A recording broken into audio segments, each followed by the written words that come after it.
अरे बंदाऊं गुरु पद पदों में परागा, सुरुचि सुबास सरस अनुरागा। बंदाऊं गुरु पद पदों में परागा, सुरुचि सुबास सरस अनुरागा। अमिय मोरी मैं चूरन चारु, समन सकल भवरुज परिवार। सुकृति संभूतन विमल विभूति। ओम श्री सद्गुरुदेव भगवान की जय।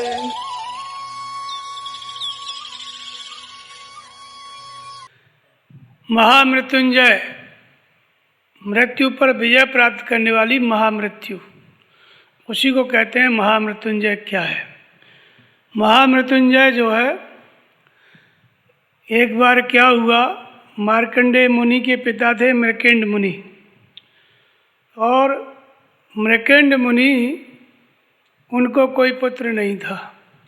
जब उनको पुत्र नहीं था तो भगवान शिव की आराधना किए तो भगवान शिव ने कहा कि 100 पुत्र चाहिए आपको दुर्गुणी या 1 पुत्र चाहिए सद्गुणी। तो मृकेंड मुनि ने कहा कि एक ही पुत्र दो, सद्गुणी दुर्गुणी लेके क्या करेंगे। भगवान ने आशीर्वाद दिया, उनको पुत्र प्राप्त हुआ। फिर भगवान शिव ने कहा कि इसकी उम्र केवल 12 वर्ष है, 12 वर्ष में ये मर जाएगा। बस भगवान से आशीर्वाद मिला, मार्कंडेय जी का जन्म हुआ।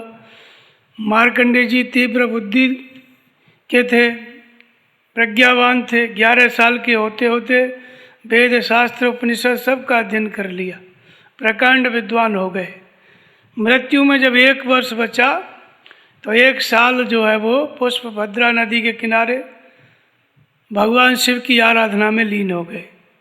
बहुत तगड़ी आराधना किए। उस आराधना में उन्होंने ये मंत्र जपा, ओम त्र्यंबकम यजामहे सुगंधिम पुष्टिवर्धनम उर्वारुकमेव बंधनान मृत्योर्मोक्षेमामृतम। इसका मतलब होता है, जैसा लोगों ने रखा हुआ है, अभी बाहर लगाते हैं कि हे 3 नेत्र वाले परमात्मा, ओम रूप से उच्चारित, मैं आपकी वंदना करता हूँ, यजन करता हूँ, प्रार्थना करता हूँ, मुझे सुगंध प्रदान कर, मुझे मेरी आत्मा को पुष्ट कर, सुगंधिम पुष्टिवर्धनम उर्वारुकमेव बंधनान। जैसे खीड़ा और ककड़ी होते हैं, जब बेल में लगे रहते हैं तो जब पक जाते हैं तो अपने आप बेल को छोड़ देते हैं। ठीक इसी तरह से मृत्यु मुझे छोड़ दे, अनायास मैं मृत्यु से मुक्त हो जाऊं और अमृत से युक्त हो जाऊं। इस तरह का ये मंत्र, ये प्रार्थना मार्कंडेय मुनि ने किया था। जब 1 साल पूरा होने को आया तो यमराज आए उनके प्राण लेने के लिए। इधर शंकर जी आए, शंकर जी के त्रिशूल से शंकर जी ने यमराज को भगा दिया। तब से महामृत्युंजय जो मंत्र है ये इस धरती पर विख्यात हुआ। अब क्या होता है, अस्पताल में कोई पड़ा है तो लोग पंडित को बैठा देते हैं, महामृत्युंजय जपो। कोई मरणासन्न है और जीने की आशा है तो पंडित को बैठा देंगे कि भाई जपो महामृत्युंजय, अगर जी जाए तो अच्छी बात है। इस तरह से ये प्रथा फैल गई महामृत्युंजय जाप की। लेकिन शरीर से कोई अमर नहीं है, ऐसा लोग बताते हैं कि मार्कंडेय जी अमर हो गए। शरीर तो सबका छूटा। जिनका ये मंत्र है, भगवान शिव आदि योगेश्वर थे, आदि सद्गुरु थे, वो भी हमारे सामने शरीर से नहीं है। मार्कंडेय जी ने इस मंत्र को जपा, जिसकी वजह से हम लोगों के सामने है ये मंत्र, पर वो भी आज पृथ्वी पर शरीर से नहीं है। शरीर 5 महाभूतों से निर्मित है। जातस्य ध्रुव मृत्यु ध्रुवम जन्म मृतस्य। भगवान कृष्ण कहते हैं कि जन्मने वाले की मृत्यु निश्चित है और मरने वाले का जन्म निश्चित है, और इसका कोई उपाय नहीं है इसको दूर करने का। इसलिए तू इस विषय में मत सोच। तो इसका मतलब क्या है? अब लोगों ने महामृत्युंजय अनुष्ठान पाठ कराने का एक प्रकार का बाहर एक धार्मिक कर्मकांड बन गया। जिसकी भी मृत्यु निकट है महामृत्युंजय बैठा दो, किसी का कुछ हुआ है महामृत्युंजय बैठा दो। पंडित लोग पाठ करते रहते हैं, आदमी मरे चाहे जिए उनको कोई मतलब नहीं है। जो दक्षिणा लेने के लिए उन्होंने कहा है उनको लेके चले जाएंगे। तो ये प्रक्रिया चालू हो गई है अभी। इसका मतलब क्या है, इसका वास्तविक अर्थ हम समझेंगे। सबसे पहले गीता हमारा धर्मशास्त्र है, मूल धर्म का शास्त्र गीता है। धर्म का आचरण कैसे करना है, सनातन तत्व को कैसे विदित करना है, उस परमात्मा को उसे कैसे प्राप्त करना है, उसकी संपूर्ण विधि क्या है, गीता है। और गीता की हजारों टीकाएं हैं, उनमें विशुद्ध व्याख्या यथार्थ गीता। तो गीता के अनुसार पूजा और अनुष्ठान किसका करना चाहिए। भगवान कृष्ण कहते हैं यथा प्रवृत्तिर्भूतानां येन सर्वमिदं ततं स्वकर्मणा तमभ्यर्च सिद्धिं विन्दति मानव। यथा प्रवर्तित भूतानां, जिससे संपूर्ण सृष्टि विस्तार को प्राप्त हुई है, उस एक परमात्मा की पूजा करना है।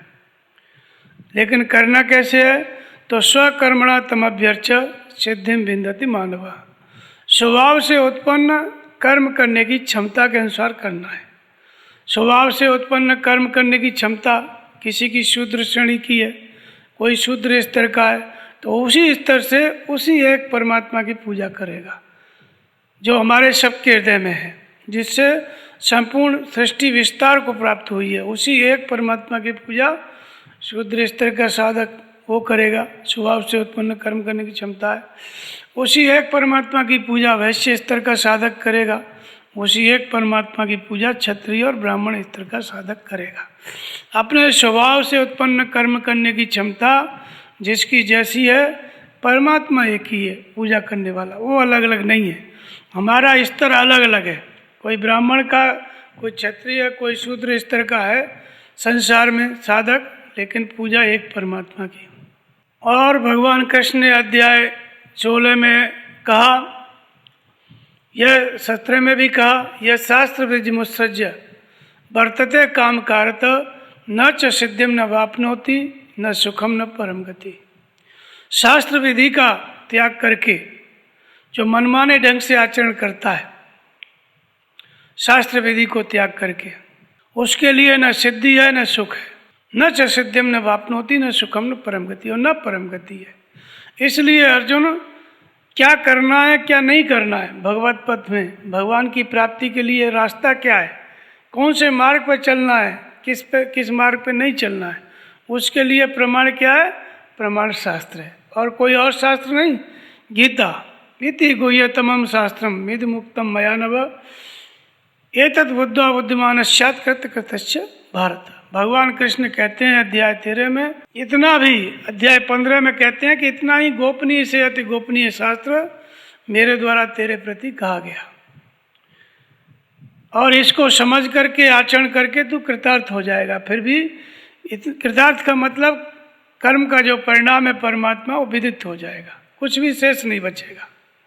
तो इसलिए तस्मात् शास्त्रम प्रमाणम ते कार्य कार्य व्यवस्थितो ज्ञात्वा शास्त्र विधानोक्तम कर्म कर्तुर्मर्हसि। इसलिए कर्तव्य और अकर्तव्य के विषय में क्या प्रमाण है, शास्त्र प्रमाण है। तो कौन सा शास्त्र, गीता। तो यह गीता ही मूल शास्त्र है, परमात्मा की प्राप्ति का मार्ग है, विधि है, तो यही प्रमाण है। इसलिए तो गीता के अनुसार आचरण कर। अब गीता में क्या कहा गया, एक परमात्मा की पूजा। कहाँ रहता है वो एक परमात्मा, ईश्वर सर्वभूतानां हृदय देशे अर्जुन तिष्ठति ब्राह्म्यान् सर्वभूतानि यंत्रारूढ़ान् माया। संपूर्ण प्राणियों के हृदय देश में रहता है। भगवान कृष्ण ने कहाँ बताया, हृदय देश में बताया। अध्याय 2 में कहते हैं अच्छेद्यो यम अदायो यम अक्लेद्यो अशुच्च एव च और नित्य सर्वगत स्थाणुर अचलो यम सनातना। इसको शस्त्र छेद नहीं सकता, जल गीला नहीं कर सकता, अग्नि जला नहीं सकती, वायु सुखा नहीं सकता, आकाश अपने में अवशोषित नहीं कर सकता। ऐसा आत्मा ही शाश्वत है, सनातन है। हम सनातन धर्मी हैं। सनातन कौन है? आत्मा। तो शाश्वत सनातन आत्मा को जो प्राप्त करने की विधि है वो गीता है, वही हमारा सनातन धर्म है, वही सनातन धर्म का धर्मशास्त्र है। जिसको कहा ईश्वर हृदय में रहता है अध्याय 18 में, उसी को यहाँ आत्मा कहते हैं। एक ही परमात्मा के अलग अलग नाम हैं, अलग अलग ऋषियों ने तपस्या करके अलग अलग अनुभव किया। परमात्मा एक ही है। किसी ने देखा अंतःकरण की गहराई में रहता है तो नाम दे दिया आत्मा। किसी ने शरीर के रहते हुए शरीर से परे है, जब देखा तपस्या करते करते कि तो शरीर के अंदर है लेकिन शरीर से परे है, तो नाम दे दिया परमात्मा। प्रकृति की सीमाओं से अतीत है, इसलिए नाम क्या हुआ? शिव। किसी महापुरुष ने देखा कि तो प्रकृति की सीमाओं से अतीत है, कल्याण तत्व है, तो इसलिए नाम क्या दे दिया? शिव। श्वास प्रश्वास का जप करते करते स्वर का जब निरोध हो जाता है, श्वास निर्विचार हो जाती है, तब विदित होता है, इसलिए ईश्वर। इस स्वर के निरोध के साथ प्राप्त किया गया, इसलिए नाम दिया गया ईश्वर। सबके हृदय में रमण करता है, इसलिए नाम दिया राम। संपूर्ण विभूतियों से युक्त है, इसलिए विभु। हजारों नाम हो सकते हैं। विश्व के अणु अणु में व्याप्त है, इसलिए विष्णु। प्रकृति का संचालक है, भगवान है त्रिगुणमयी प्रकृति। त्रिगुणमयी प्रकृति को भग कहते हैं, अष्टा मूल प्रकृति को भी भग कहते हैं। इसका नियामक है, संचालक है, इसलिए भगवान। इसको चलाने वाला है, इसलिए एक नाम भगवान। उसी का एक नाम क्या है? ओम। ओम माने वो परमात्मा, अहम माने आप स्वयं। आप चाहे स्त्री हैं, चाहे पुरुष हैं, चाहे हिंदू हैं, चाहे मुसलमान हैं, परमात्मा वो जो आपके हृदय में रहता है, इसलिए उसका नाम ओम। तो इस तरह से अनेकों भगवान के नाम हुए। तो फिर जब भगवान से ही सब कुछ मिलता है, भगवान कृष्ण कहते हैं गीता में कि अर्जुन, मुझे भजकर लोग स्वर्ग तक की कामना करते हैं, मैं उनको स्वर्ग भी देता हूँ। तेतम भोक्ता स्वर्ग लोकम विशालम छीने पुण्य मृत्यु लोकम विशंति। विशाल स्वर्ग लोक का भोग करते हैं मेरी कृपा से, लेकिन पुण्य छीने होने पर फिर मृत्यु लोक में आ जाते हैं। तो ये स्वर्ग तक की कामना कौन करता है? लोग क्यों कामना करते हैं? जब सब कुछ भगवान से मिलता है तो एक परमात्मा की पूजा क्यों नहीं करके सब मांग लेते? अन्य अन्य देवताओं के लिए, देवताओं की पूजा, अन्य अन्य प्रकार के अनुष्ठान लोग क्यों करते हैं? तो उसके लिए भी भगवान ने बताया कि कामस्तस्त्र हृत ज्ञाना प्रपद्यन्ते अन्य देवता तम तम नियम आस्ताय प्रकृत्या नियता स्वया। कामनाओं के कारण जिनकी बुद्धि अपहृत हो रही है, जिसकी बुद्धि का विवेक का अपहरण हो गया है कामनाओं के कारण, वो मुझे छोड़कर अन्य अन्य देवताओं की उपासना करते हैं। उनकी उपासना के लिए नियम बना लेते हैं और उन नियमों की शरण लेकर के अनेक अनेक फल मांगते हैं और उनकी उपासना करते हैं। देवता नाम की कोई सृष्टि में सत्ता नहीं है। जहाँ भी व्यक्ति की श्रद्धा झुकती है, जिस देवता का नियम पालन करता है, अनुष्ठान करता है, व्रत करता है, वो देवता नाम की कोई सत्ता नहीं है। मैं ही कण कण में व्याप्त हूँ। उसकी श्रद्धा उस देव भाव में मैं ही पुष्ट करता हूँ। उसकी श्रद्धा देवता में है, मुझ में नहीं है। तो इसलिए उस देवता के माध्यम से फल मैं ही देता हूँ, फल वो प्राप्त कर लेता है। भगवान से अर्जुन ने पूछा, जब फल मिल जाता है और उसको फल मिल गया तो फिर जो है वो देवता की पूजा, क्या गलती किया उसने? फल तो मिल ही गया, आपकी पूजा से मिले चाहे देवता की पूजा से मिले। बोले वो फल जरूर मिल जाता है, फल भोगने में आता है, नष्ट हो जाता है। तेतम भोक्ता स्वर्ग लोकम विशालम छीने पुण्य मृत्यु लोकम विशंति। फल नष्ट हो जाता है, देवता भी नष्ट हो जाता है, क्योंकि देवता भी नश्वर था, फल भी नश्वर था। लेकिन मेरा पुजारी नष्ट नहीं होता। इसलिए हमें कुछ मांगना है तो एक परमात्मा की पूजा करके ही मांगे, गीतोक्त साधना विधि से भजन करके ही मांगे, अन्य अन्य देवताओं की पूजा करके नहीं मांगना है। तो ये जो अन्य अन्य देवताओं की पूजा करते हैं, वो कामनाओं के कारण उनकी बुद्धि का अपहरण हो गया है, वो लोग करते हैं। तो कामना हमारे अंदर है तो देवता हैं तो सही, देवता नहीं है तो हम अपना नया देवता बना लेते हैं। अगर कामना आदमी में पैदा हो गई तो देवता नहीं है, फिर भी वो रंग पोत के पेड़ में वो देवता बना लेगा। नए नए देवता बना लेते हैं लोग तरह तरह से। तो लोक देवता जिनको कहते हैं, हर क्षेत्र में अलग अलग हैं वो। तो ऐसे ही लोग देवता बना लेते हैं, फिर उनकी कामनाओं की पूर्ति करते रहते हैं। कहीं भैरव बाबा, कहीं भूमिया बाबा, कहीं कोई और बाबा, ऐसे अलग अलग नाम के देवता हैं। पहलवान बाबा उधर उत्तर प्रदेश में, वीर बाबा, पहलवान बाबा, ऐसे बहुत तरह के देवता हैं। सब कामनाओं के कारण लोगों ने बना ली है। तो इसी तरह से गीता में भगवान ने कहा है कि कामनाओं से जिनकी बुद्धि अक्रांत है वो मुझे छोड़ के अन्य अन्य देवताओं की शरण लेते हैं, उनके द्वारा प्रचलित नियमों की शरण लेते हैं। और उसकी देवताओं की शरण लेने का ये जो त्रयम्बकम यजामहे, ये जो श्लोक है ये वेद का है। वेद में से कुछ श्लोक इकट्ठा करके रुद्र अष्टाध्यायी बनाई गई, रुद्री उसको कहते हैं। उस रुद्री में ये एक श्लोक आता है, उसी का ये रुद्री का जब पाठ होता है तो उसमें एक श्लोक ये भी आता है, त्रयम्बकम यजामहे। तो वेदों में इसका नाम आया है। तो वेद अलग से नहीं है, वेदों के बारे में भी भगवान ने बताया कि वेदों के अनुसार उपासना करते हैं, उनकी दृष्टि कहाँ तक होती है। भगवान ने कहा वैसे वेद भगवान का ही वर्णन करते हैं, सब जगह से भगवान को ही पूजा अर्चना करते हैं, लेकिन भगवान कृष्ण ने वेदों पर भी प्रकाश डाला। पहले अध्याय 2 में कहा कि अर्जुन त्रैगुण्य विषय वेदा निस्त्रैगुण्यो भवार्जुन निर्द्वंदो नित्य सत्वस्थो निर्योगक्षम आत्मवान। अर्जुन वेद तीनों गुणों तक ही प्रकाश कर पाते हैं, इससे आगे का हाल वे नहीं जानते, इसलिए तू वेदों से ऊपर उठ और योगक्षेम को न चाहता हुआ मेरे प्रति समर्पित होके आगे बढ़। तो अर्जुन क्यों वेदों से ऊपर उठे? तो भगवान कहते हैं कि वेदों से ऊपर उठेगा तो ब्रह्म को जानेगा, ब्रह्म को जानेगा तो ब्राह्मण बनेगा। तो वेद तीनों गुणों तक प्रकाश करते हैं। भगवान कह रहे हैं अर्जुन को कि तू तीनों गुणों से ऊपर उठ और वेदों से ऊपर उठ और ब्रह्म को जान, और ब्रह्म को जानता है वो ब्राह्मण होता है। या और उस ब्राह्मण की क्या विशेषता होती है? जो ब्रह्म को जानता है, वेदों से ऊपर उठ जाता है, वो कैसा होता है? तो कहते हैं यावन अर्थ उदपाने सर्वतः संप्लुतोदके तावन सर्वेश वेदेशो ब्राह्मणस्य विजनता। जैसे सब ओर से परिपूर्ण जलाशय प्राप्त हो गया, बढ़िया सरोवर, गंगा की धारा प्राप्त है, जमुना की धारा, जो भी निर्मल जल, तो वो जब ऐसी धारा प्राप्त हो गई तो छोटे गड्ढे में जो जल भरा हुआ है उसका फिर कोई उपयोग नहीं रह जाता। ठीक इसी प्रकार से जो बाहर वेद हैं, पुस्तक जिसको कहते हैं, उनका जो ब्रह्म को जानता है उस ब्राह्मण के लिए जो वेद नाम की पुस्तक है उसका कोई उपयोग नहीं है।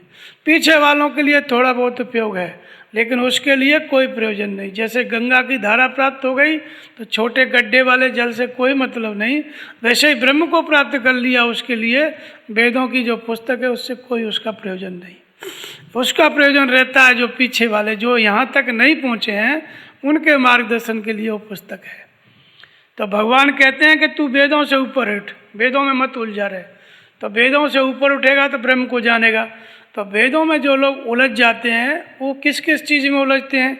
तो कहते हैं याम इमाम पुष्पिताम वाचम प्रवदंत्य विपश्चिता वेद बादरता पार्थ नान दस्तीन बादना कामात्मान स्वर्गपरा जन्म कर्म फलप्रदाम क्रिया विशेष बहुलम भोगैश्वर्यम गतिम प्रति व्यवसायत्मिका बुद्धि रेके कुरुनंदन बहुशाखाय अनंताश्च बुद्धियो अव्यवसाय नाम। भगवान ने 3 श्लोक में बताया कि वेदों में जो वाक्य लिखे हुए हैं उन वाक्यों में जो आसक्त हो जाते हैं और वेद को प्रमाण मानते हैं तो उनका लक्ष्य क्या होता है? स्वर्ग। कामात्मानम स्वर्ग परा, वो स्वर्ग को ही परम लक्ष्य मानते हैं कि इस देवता की पूजा करो स्वर्ग मिलेगा, इसकी पूजा करो वैकुंठ। इस तरह के स्वर्ग को ही परम लक्ष्य मान के और वेद के वाक्यों में अनुरक्त होते हैं। तो उससे नुकसान क्या है? बोले वो अलंकारिक शैली में उस वाक्य को, उस वेदों की बातों को व्यक्त भी करते हैं। व्यक्त करते हैं तो होता क्या है? तो बोलते हैं अविवेकियों की बुद्धि अनंत शाखाओं वाली होती है। जो अविवेकी होते हैं उनकी अनंत शाखाओं वाली बुद्धि होती है और अनंत कर्म कांडों का विस्तार कर लेते हैं, रचना करते हैं। तो अनंत प्रकार के कर्म कांड भजन नहीं है क्या? उनसे भगवान नहीं मिलेगा? बोले नहीं, वो भजन नहीं है, बल्कि उनकी बात जो अनंत प्रकार की विधियां बताते हैं जो कि भजन नहीं है, जो भगवान की प्राप्ति नहीं करा सकती, उनकी बातों को जो भी सुनता है उनकी भी अर्जुन बुद्धि भ्रष्ट हो जाती है। क्योंकि कामनाओं की पूर्ति के लिए वो उपाय बताते हैं कभी बताएंगे बेलपत्र चढ़ा दो ये हो जाएगा, कभी कुछ कहेंगे, कभी दूध चढ़ा दो ये चढ़ा दो, वो केवल स्वर्ग मिल जाएगा, प्रगति मिल जाएगी, नौकरी मिल जाएगी, इसी तरह की बातें बताते रहते हैं और नाम भेद का लेते हैं, नाम परमात्मा का लेते हैं। तो इनको भगवान ने क्या कहा कि ये अविवेकी हैं, इनकी बुद्धि अनंत शाखाओं वाली होती है और इसलिए अनंत प्रकार की क्रियाओं का विस्तार कर लेते हैं। और लेकिन भजन करने में क्रिया एक है, व्यवसायत्मका बुद्धि रेखे है पूर्णतन। जो व्यवसायत्मका बुद्धि है, परम तत्व परमात्मा को, आत्मिक संपत्ति को अर्जित करना व्यवसाय है। भगवान की प्राप्ति के लिए दैवी संपत्ति को इकट्ठा करना क्या है? व्यवसाय है। तो कहते हैं व्यवसायत्मक बुद्धि एक ही होती है, परमात्मा एक है, उसकी प्राप्ति की जो विधि है वो भी एक है, उसमें प्रक्रिया एक है, निश्चित क्रियात्मक प्रक्रिया वो एक ही है। तो जो बहुत सी शाखाएं, बहुत सी प्रक्रियाएं, वो कहते हैं वो भजन नहीं है, वो अविवेकियों की देन है। इसमें निश्चित क्रिया एक ही है। गीतोक्त साधना अनादिकाल से भगवान कहते हैं कि मैंने इस योग को सूर्य से कहा, तो सूर्य से जो विधि बताई वही विधि अर्जुन को भगवान कृष्ण ने द्वापर में बताई। आज भी जो महापुरुष होते हैं वही साधना की विधि बताते हैं। करोड़ों वर्ष बाद भी जो महापुरुष होंगे वो भी यही निश्चित प्रक्रियात्मक गीतोक्त साधना की विधि बताएंगे। इस मार्ग में परमात्मा एक है, उसे पाने की विधि एक है, उसी को निश्चित क्रियात्मक बुद्धि कहा गया। और क्रियात्मक बुद्धि भी एक ही है। अब कोई 1000 वर्ष पहले, लाख वर्ष पहले तपस्या किया, उसने डिसीजन लिया मुझे भगवान की प्राप्ति करनी है, फिर उसने डिसीजन लिया कि इंद्रियों का संयम करना है, तपस्या करनी है। जो निर्णय उसकी बुद्धि ने लिया करोड़ों साल पहले, हजारों साल पहले, वही निर्णय वर्तमान में कोई तपस्या करेगा, भगवान को पाएगा, तो इसी गीतोक्त साधना के अनुसार निर्णय लेगा। उसे भी इंद्रिय संयम करना है, उसे भी नाम जपना है, वो अलग क्रिया नहीं, निश्चित क्रियात्मक बुद्धि एक ही रहती है हर युग में। चाहे करोड़ों वर्ष पहले कोई महापुरुष हुआ हो, चाहे आज हो, चाहे भविष्य में हो, उसकी निश्चित क्रिया एक ही रहेगी। कौन सी? भगवान के मार्गदर्शन में मन से इंद्रियों को संयम करना, मन को एकाग्र करना, चित्त वृत्तियों का निरोध करना, ये निश्चित क्रिया है। इसके विपरीत कोई और क्रिया नहीं है। इसके विपरीत जो कुछ और बताते हैं कि ये कर लो तो भगवान मिल जाएंगे, वो कर लो, वो सब अविवेकी हैं।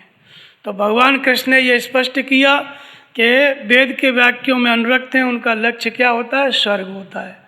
और भगवान कहते हैं कि तू वेदों से ऊपर उठ, ब्रह्म को जान, परमात्मा को जान। तो हमारा लक्ष्य क्या है? परमात्मा को जानना, न कि वेदों के अनुसार स्वर्ग वैकुंठ को प्राप्त करना। ये अध्याय 2 में भगवान कृष्ण ने वेदों के ऊपर ये बात कही। फिर और कहते हैं कि वेद है क्या, वास्तविक वेद क्या है। एक तो ये वेद नाम की पुस्तक है जिसमें ये सब लिखा हुआ है, लोग इसमें उलझे रहते हैं। दूसरा, वास्तविक वेद की भी चर्चा की भगवान कृष्ण ने कि वास्तव में वेद क्या है। तो उसको कहते हैं अध्याय 17 में कि ओम तस्य निर्देशो ब्राह्मणस्त्रिविधः स्मृत ब्राह्मणास्तेन वेदाश्च ज्ञाश्च व्युत्तपुरा। ओम तत्व सत, ऐसा परमात्मा का नाम ब्रह्म की वाणी में कहा गया जिससे यज्ञ, वेद और ब्राह्मण रचे गए। यह वास्तविक वेद है। वास्तविक वेद क्या है? वास्तविक वेद है अवधेत तत्व का विदित होना। वो कैसे उत्पन्न होता है? ओम के जप से। यज्ञ, वेद और ब्राह्मण, इन तीनों की रचना ओम के जप से हुई। तो ओम का जप जब हम करते हैं, ओम इत्येकाक्षरम ब्रह्म व्याहरण मामन स्मरण, गीता में आया है ओम का जप। अक्षराणाम अकारो अस्मि, भगवान कृष्ण कहते हैं अक्षरों में ओंकार में हूँ। मेरा नाम नहीं जपना है कृष्ण कृष्ण, ओम का जपना है। राधा राधा नहीं, ओम का जपना है। ओम का जप करोगे तो मैं तुम्हारे अंदर हूँ, और कोई नाम जपोगे तो नहीं, ऐसा भगवान ने कहा। तो ओम इत्येकाक्षरम ब्रह्म, जब ओम का जप हम करते हैं, वैखरी मध्यमा पश्यंती परा, 4 प्रकार का रहता है। बोल करके जपना, जैसे ओम ओम, फिर धीरे धीरे जपना, खुद ही बोलो खुद ही सुनो। फिर पश्यंती, श्वास के द्वारा जपना, श्वास कब अंदर गई कब बाहर आई, मन को दृष्टा बनाओ, केवल देखे आना जाना श्वास को, बोलना कुछ नहीं है। और जब श्वास में ढल गया तो परावाणी अपने आप चलता रहता है। श्वास अंदर गई तो ओम, बाहर आई तो ओम, अन्य विचार शांत, इसको परा कहते हैं। तो ये 4 प्रकार से ओम का जप होता है। तो भगवान कृष्ण अध्याय 17 में कहते हैं कि इस ओम के जप के द्वारा यज्ञ वेद और ब्राह्मणों की रचना हुई। तो यज्ञ का मतलब क्या है? यज्ञ नाम जप यज्ञोस्मि। कौन सा जप यज्ञ? ओम इत्येकाक्षरम ब्रह्म। तो ओम का जप हम जब शुरू करते हैं तो हमने यज्ञ करना शुरू कर दिया। क्या करना शुरू कर दिया? यज्ञ करना। तो यज्ञ की रचना हो गई। जब ओम का जप आप शुरू किए तो यज्ञ रच गया। कहाँ रच गया? आपके अंदर, आपके मन में रचना हो गई। और जब ये यज्ञ चलता रहेगा वैखरी से, मध्यमा से, पश्चंती से, जिसको जप यज्ञ कहा है श्वास प्रश्वास का, वो जब वहाँ पहुँचेगा श्वास प्रश्वास में नाम, श्वास अंदर गई तो ओम, बाहर आई तो ओम, पहले वैखरी, फिर मध्यमा, फिर पश्चंती। जहाँ पश्चंती में चला गया तो जप यज्ञ शुरू हो गया। तो यज्ञ की रचना हो गई। और जब यज्ञ आपके अंदर होने लगा, यज्ञ की रचना हो गई, तो यज्ञ के बाद फिर वेद, अविदित तत्व है परमात्मा। वेद माने अविदित तत्व का है परमात्मा, जो विदित नहीं है। जैसे ही पश्चंती में नाम पहुँचेगा, जो अविदित तत्व परमात्मा है वो विदित होने लगेगा। विदित होने का मतलब क्या? भगवान जागृत होके मार्गदर्शन करने लगेंगे, आपको पढ़ाने लगेंगे। उनके पढ़ाने का नाम है वेद पढ़ना। भगवान पढ़ाएं और हम उनकी बात समझें। तो इसको क्या कहा गया? वेद। अविदित तत्व जब विदित होके भगवान बताने लग गए और हम समझने लग गए तो वेद का अध्ययन करने लग गए, इसलिए वेद पढ़ने लग गए, इसलिए वेद की रचना। अविदित तत्व विदित हो गया, वेद की रचना हुई। और अविदित तत्व के अनुसार उनके मार्गदर्शन में चलते चलते ब्रह्म जानते ब्राह्मण। जो अविदित तत्व है परमात्मा, वो ब्रह्म है। उसके मार्गदर्शन में हम साधना कर रहे हैं, चल रहे हैं, पढ़ रहे हैं, भगवान हमें पढ़ा रहे हैं। और चलते चलते मार्गदर्शन करने वाले परमात्मा को प्रत्यक्ष जान लिया तो ब्रह्म जानते ब्राह्मण। ब्रह्म को विदित कर लिया तो ब्राह्मण। तो इसलिए यज्ञ, वेद और ब्राह्मण रचे गए। किसके द्वारा? ओम के जप के द्वारा। तो ब्राह्मण कोई जाति नहीं है जो पैदा होती है समाज में। ब्राह्मण एक रचना है जो ओम के जप से रची जाती है। किसी के भी हृदय में ये यज्ञ, वेद और ब्राह्मण ये रचना हो सकती है। तो ये है वेद। तो भगवान कृष्ण ने ये सब बातें स्पष्ट की और ये गीता में है। तो भगवान कृष्ण के अनुसार एक परमात्मा की पूजा। अब आते हैं ये जो श्लोक है, त्र्यंबकम यजामहे सुगंधिम पुष्टिवर्धनम। तो त्र्यंबक का मतलब जो बाहर लोग लगाते हैं 3 नेत्रों वाले, भगवान को 3 नेत्र हैं भी शिव को, तो वो ऐसा अर्थ लगाएं कि हे 3 नेत्रों वाले भगवान शिव, हमारे ऊपर कृपा करो, हमको मृत्यु से बचाओ। लेकिन इसका वास्तविक मतलब क्या है? त्र्यंबक का, त्र्यंबकम, यजन करना माने प्रार्थना करना, भजन करना। और त्र्यंबकम क्या है? त्र्यंबकम का मतलब होता है त्रिगुणमयी प्रकृति। सत, रज, तम 3 गुणों की प्रकृति है। और ये प्रकृति ये भगवान के इशारे से सृष्टि उत्पन्न करती है, पालन करती है और श्रृंगार करती है। तो भगवान के संकेत मात्र से ये त्रिगुणमयी प्रकृति सृष्टि की रचना करती है, पालन करती है और श्रृंगार करती है। रावण की सभा में गए तो कहते हैं कि सुन रावण ब्रह्मांड निकाया और पाए जासु बल विरचित माया। हनुमान जी गए तब, जाके बल विरंच हरीसा और पाले सृजे हरेंद्र शीसा। कहते हैं जिसका थोड़ा सा बल पा करके माया सृष्टि की रचना करती है, ब्रह्मा सृष्टि का रचना करते हैं, विष्णु पालन करते हैं, शंकर श्रृंगार करते हैं। भगवान इतना शक्तिशाली है कि ब्रह्मा विष्णु महेश उसके अंश मात्र से सृष्टि की उत्पत्ति, पालन और श्रृंगार करते हैं।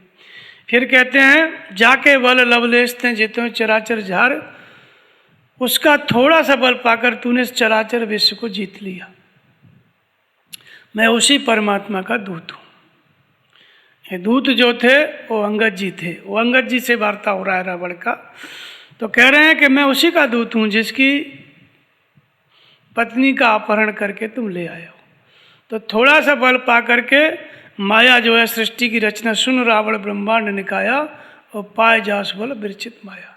थोड़ा बल पा करके माया सृष्टि की रचना कर डालती है, उत्पत्ति, पालन और श्रृंगार सब कुछ कर डालती है। तो ये त्र्यंबकम का मतलब होता है सत, रज, तम त्रिगुणमयी प्रकृति। भगवान का संकेत पा करके, इशारा पा करके, थोड़ा बल पा करके सृष्टि की रचना करती है, पालन करती है और श्रृंगार करती है। इसका इशारा देने वाला परमात्मा है। तो ये परमात्मा जो सृष्टि त्रिगुणमय प्रकृति उत्पत्ति पालन और संहार करती है, ये परमात्मा क्या करता है? उसका निरोध और अंत करता है। तो ये परमात्मा त्रिगुणमय प्रकृति जो ये संहार करती है, उत्पत्ति पालन प्रलय करती है, इस त्रिगुणमय प्रकृति का निरोध और अंत करने वाले परमात्मा। त्रयम्बकम यजामहे का मतलब है कि इस त्रिगुणमय प्रकृति का निरोध और अंत करने वाले परमात्मा मैं आपसे प्रार्थना करता हूँ, ये है। लेकिन ये प्रार्थना किसने किया, किससे किया?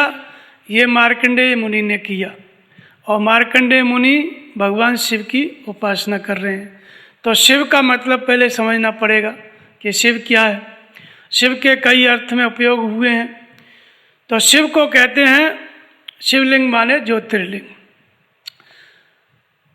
शिव माने कल्याण तत्व होता है, प्रकृति की सीमाओं से अतीत है, इसलिए शिव उस परमात्मा का नाम है।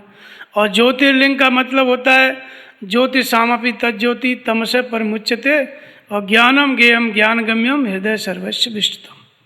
वो परमात्मा, वो ब्रह्म क्या है? ज्योतियों का भी परम ज्योति है। तो ज्योति माने क्या? एक तो दिए की ज्योति होती है, लाइट की जो ज्योति नहीं होती है, लेकिन यहाँ कहते हैं कौन सी ज्योति? न तद्वास्ते सूर्यो न शशांको न पावक यद गत्वा न निवर्तन्ते तद्धामम परमम। जहाँ सूर्य और चंद्रमा की ज्योति भी फीकी पड़ जाती है, वो भी प्रकाश नहीं कर पाते, वो इतना सहज प्रकाश स्वरूप है परमात्मा। तो इसलिए उसको कहा गया ज्योतिर्मय। तो ज्योतिर्लिंग, लिंग माने चिन्ह होता है। जो स्त्री के चिन्ह पाए जाते हैं उसको स्त्री कहते हैं, पुरुष के चिन्ह पाए जाते हैं उसको पुरुष, और नपुंसक के चिन्ह माने नपुंसक। ऐसे ही परमात्मा सहज प्रकाश स्वरूप ज्योतिर्मय है, ज्योति स्वरूप है। ज्योति माने सहज प्रकाश स्वरूप, ज्ञान स्वरूप है। तो वो जो ज्योतिर्मय परमात्मा है वो कहाँ रहता है? ज्योति सामपि तज्ज्योति तमसे परमुच्यते, अज्ञान से अत्यंत परे है, ज्योतियों का भी परम ज्योति है। ज्ञानम ज्ञेयम ज्ञानगम्यम हृदय सर्वस्व विष्टतम, ज्ञान स्वरूप है। ज्ञान के द्वारा ही उसे जाना जाता है, प्राप्त किया जाता है। जब तक वो ब्रह्म खुद जागृत होकर मार्गदर्शन न करे तो हम उसको नहीं जान सकते, इसलिए ज्ञानगम्यम। और ऐसा परमात्मा संपूर्ण सृष्टि को, ब्रह्मांड को लेके कहाँ बैठा हुआ है? हृदय सर्वस्व विष्टम, वो आपके हृदय में है। तो ज्योतिर्लिंग जो परमात्मा जिसको पकड़ के मार्कंडेय मुनि ये महामृत्युंजय जाप कर रहे थे, वो ज्योतिर्लिंग का मतलब कोई पत्थर की मूर्ति नहीं। उस ज्योतिर्लिंग का मतलब है सहज प्रकाश स्वरूप परमात्मा जो सबके हृदय में है। उस परमात्मा से प्रार्थना कर रहे थे, लेकिन उस परमात्मा से प्रार्थना करने के लिए भी हमको शिव के पास जाना पड़ेगा, शंकर के पास जाना पड़ेगा। तो शिव का, शंकर के यहाँ दो अर्थ है। एक तो ज्योतिर्मय तत्व परमात्मा जो आपके हृदय में है, लेकिन उसकी जागृति बिना शंकर स्वरूप सदगुरु के नहीं हो सकती। जब तक बाहर सदगुरु नहीं है उपलब्ध, तो शिव पद कमल जिनय रति नाही और रामय ते सपने न सुहाई। जिनको शिव तत्व स्थित सदगुरु, एक तो शिव तत्व है जिसका नाम परमात्मा है, उसको शिव तत्व भी कहा गया, उसको राम भी कहा गया। और दूसरा कौन है? उस शिव तत्व में स्थित महात्मा जिसको शंकर जी कहा गया, सदगुरु कहा गया। तो दो चीजें, दोनों जगह शिव का उपयोग हुआ है। तो शिव तत्व माने परमात्मा जो अशरीरी है, अव्यक्त है, और शिव तत्व में स्थित माने वो महात्मा, वो सदगुरु जो शरीरधारी है। ये दोनों को शिव कहा गया है, समझ गए? तो शिव तत्व की प्राप्ति के लिए, और वो शिव तत्व जो मृत्यु से मुक्त करेगा मार्कंडेय जी को या आपको, किसी को भी, तो उस शिव तत्व की जागृति किस शिव से होगी? जो बाहर हमको आंखों से देखने के लिए है, जो सदगुरु सामने बैठे हैं, वो शिव तत्व स्थित महापुरुष से अंदर वाला जो ज्योतिर्मय शिव तत्व है, ज्योतिर्लिंग है, उसकी जागृति होगी। जब तक उनकी शरण में हम नहीं जाएंगे, शिव के, सदगुरु के, तब तक ये जागृत नहीं होगा, तो मृत्यु से मुक्ति नहीं हो सकती। तो सदगुरु की शरण में हम गए, सदगुरु का स्वरूप बताया कि वंदे बोधमयम नित्यम गुरुम शंकर रूपण। गुरु ही शंकर है, और उसकी विशेषता क्या है कि यमाश्रुतो वक्रोपी चंद्र सर्वत्र बंधते। उसकी विशेषता है कि उसके मस्तक पे टेढ़ा चंद्रमा विराजमान है। इसका मतलब है कि जो जिसका मन भी टेढ़ा है, जो भी गुरु की शरण में गया, शंकर स्वरूप सदगुरु की, और जो जाता है उसका मन टेढ़ा ही रहता है। वाल्मीकि जी का मन टेढ़ा था, अंगुलीमाल का मन टेढ़ा था, बहुत से महात्मा हुए जिस सबका मन पहले टेढ़ा ही रहता है, लेकिन चले गए शरण में, समर्पित हो गए, तो वो टेढ़े मन वाले भी बंधनी हो गए। टेढ़े मन वाले कैसे हो गए? बंधनी हो गए। यमाश्रुतो वक्रोपे चंद्र सर्वत्र बंधते। तो ये हैं सदगुरु, जिनकी शरण जाने से टेढ़ा मन भी सीधा हो जाता है, सुखदायी हो जाता है। वो संस्कारों के कारण, विकारों के कारण हमारा मन टेढ़ा है, और सदगुरु ऐसी विधि जागृत कर देते हैं जिससे हम अपने विकारों को समाप्त कर डालते हैं, इसलिए मन सीधा हो जाता है। तो जिसके मन के विकार शांत हो गए, निर्विकार स्थिति हो गई, तो वो जो है उसका मन सीधा हो गया और वो बंधनी हो जाता है। तो एक सदगुरु से दूसरा सदगुरु तैयार होता है। तो इसलिए मार्कंडेय मुनि प्रार्थना कर रहे हैं, सदगुरु जो शिव तत्व स्थित सदगुरु है उनकी शरण में, वहाँ लिपट के अपना प्रार्थना कर रहे हैं, भजन कर रहे हैं। क्योंकि बिनु छल विश्वनाथ पद नेहु, राम भक्त कर लक्षण एहु। अगर शिव तत्व आपको चाहिए, राम का तत्व चाहिए, तो बिना छल के जो विश्व में नाथ हैं, विश्वनाथ माने सदगुरु, उनकी शरण में जाना पड़ेगा, उनके प्रति प्रेम करना पड़ेगा, तब जा कर के राम की भक्ति यानी शिव तत्व जागृत होगा। तो इसलिए सदगुरु के प्रति समर्पित होके जब हम ये प्रार्थना करते हैं, नाम जपते हैं, प्रार्थना करने का मतलब नाम जप, तो ये ज्योतिर्मय जो ब्रह्म है, ज्योतिर्लिंग परमात्मा है, शिव तत्व है, वो जागृत हो जाता है। तो उसी के लिए मार्कंडेय जी प्रार्थना करते हैं कि त्र्यंबकम यजामहे, जो त्रिगुणमयी सृष्टि का संचालक है, प्रकृति का संचालक है, वो भगवान। और ये त्रिगुणमयी प्रकृति, ये सृष्टि क्या करती है? प्रकृति सृष्टि की उत्पत्ति, पालन और प्रलय, ये तीनों प्रकार की प्रक्रिया ये त्रिगुणमयी प्रकृति करती है, लेकिन भगवान के इशारे से, भगवान के संकेत मात्र से, भगवान की उपस्थिति में। तो मार्कंडेय जी कहते हैं कि त्रिगुणमयी प्रकृति का निरोध और अंत करने वाले परमात्मा, इसको भगवान ही त्रिगुणमयी प्रकृति का अंत कर सकते हैं। तो त्रिगुणमयी प्रकृति का अंत हो गया, तो जिसके अंदर त्रिगुणमयी प्रकृति शांत हो गई, उत्पत्ति पालन प्रलय शांत हो गया, वो भी तीनों गुणों से अतीत हो गया, वो भी शिव तत्व में स्थित हो गया। तो मार्कंडेय जी मृत्यु से छूटना चाहते हैं, और त्रिगुणमयी प्रकृति मृत्यु है, उत्पत्ति पालन और प्रलय क्या है? ये मृत्यु है। तो इस जब तक ये प्रकृति रहेगी तब तक जन्म मृत्यु होता रहेगा। तो इसलिए कह रहे हैं कि इसका अंत करने वाले हैं आप, ज्योतिर्मय परमात्मा, सहज प्रकाश स्वरूप परमात्मा, शिव तत्व, आप इसका अंत कर सकते हैं। तो मैं आपकी प्रार्थना करता हूँ, आपका यजन करता हूँ। तो त्र्यंबकम यजामहे, मुझको सुगंधिम पुष्टि वर्धनम, मुझे सुगंध प्रदान करो। सुगंध और दुर्गंध दो चीज़ें होती हैं बाहर। सुगंध आपने देखा है कि अच्छी लगती है, दुर्गंध खराब लगती है। तो अंदर ये अध्यात्म में क्या है? सुगंध और दुर्गंध। भगवान कृष्ण ने अध्याय 16 में दैवी संपद और आसुरी संपद की चर्चा की। दैवी संपद के 26 लक्षण बताए। अहिंसा, सत्यम, अक्रोधो, त्याग, शांतिरपेशनम, दया, भूतेषु लोलुप्तम, आर्जवम, हीर चापलम, तेज, क्षमा, धृति, शोचो, अद्रोहो, नातिमामता, भवंत संपदम देवी अभिजातस्य भारत। अवयम सत्व संशुद्धि, ज्ञान योग व्यवस्थितो, दानम दमश्च यज्ञश्च, स्वाध्याय तप आर्जवम। ये जो 26 लक्षण बताए 3 श्लोक में, ये क्या है? ये सुगंध है। ये जो देवी संपद है, ये जो सद्गुण है, ये क्या है? ये सुगंध है। तो मार्कंडेय मुनि कहते हैं कि सुगंध प्रदान करो, या जो भी इसको महामृत्युंजय को जपेगा उसका मतलब क्या है कि भगवान आप हमको सुगंध प्रदान करो। और सुगंध क्या है? मृत्यु से मुक्ति देगी, और दुर्गंध क्या है? मृत्यु देगी। तो ये सुगंध है देवी संपद। और दुर्गंध क्या है? अहंकारम, बलम, दर्पम, कामम, क्रोधम, परिग्रह। ये क्या? ये दुर्गंध है। मेरे द्वारा ये शत्रु मारा गया, उसको मारूंगा। बल, घमंड, अहंकार, क्रोध, ये जो विकार हैं, ये दुर्गंध है। ये मनुष्य को मृत्यु देते हैं। क्या देते हैं? मृत्यु देते हैं। और सुगंध जो है देवी संपद विमुक्षाया, ये जो देवी संपद है, ये सुगंध है, ये हमको मोक्ष प्रदान करती है, मुक्ति प्रदान करती है। तो इसलिए सुगंध माने देवी संपद सद्गुण। भगवान कृष्ण ने अध्याय 3-4 में कहा कि इस यज्ञ द्वारा तुम देवताओं की वृद्धि करो, देवता तुम्हारी वृद्धि करेंगे, परस्पर एक दूसरे की वृद्धि करते हुए परम श्रेय को प्राप्त हो जाओ। तो ये जो शरीर है, इसमें यज्ञ सहित प्रजा को रचा ब्रह्मा जी ने।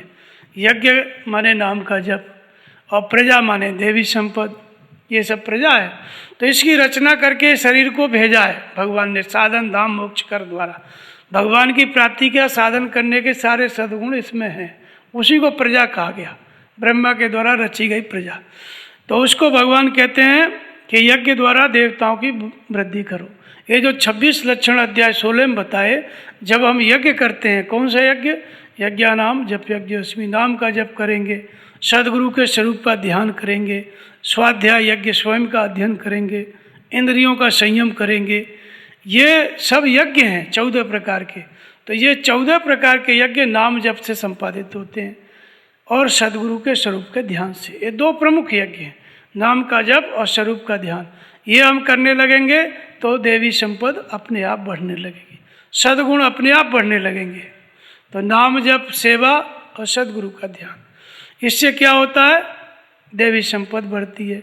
देवी संपद बढ़ेगी तो सुगंध बढ़ेगी और दुर्गंध खत्म होगी, मृत्यु के कारण है वो खत्म होंगे। तो ये देवी संपद का बढ़ना माने सुगंधिम। और तीसरा शब्द क्या है? पुष्टिवर्धनम। पुष्टि माने बलवान होना। एक होता है दुर्बल, एक होता है बलवान। आपने देखा होगा दुर्बल और बलवान। तो एक तो होता है कि एकदम दुबला पतला शरीर है लेकिन ताकतवर है, नहीं है, और एक है बहुत भारी मोटा शरीर है, 2 कुंटल वजन है। तो इन दोनों में दुर्बल कौन है? देखने में तो लगेगा कि पतला दुबला दुर्बल है, लेकिन सच्चाई ये है कि जो 2 कुंटल वजन वाला है उसको धक्का दे देगा तो उठेगा ही नहीं, तो वो असली दुर्बल है।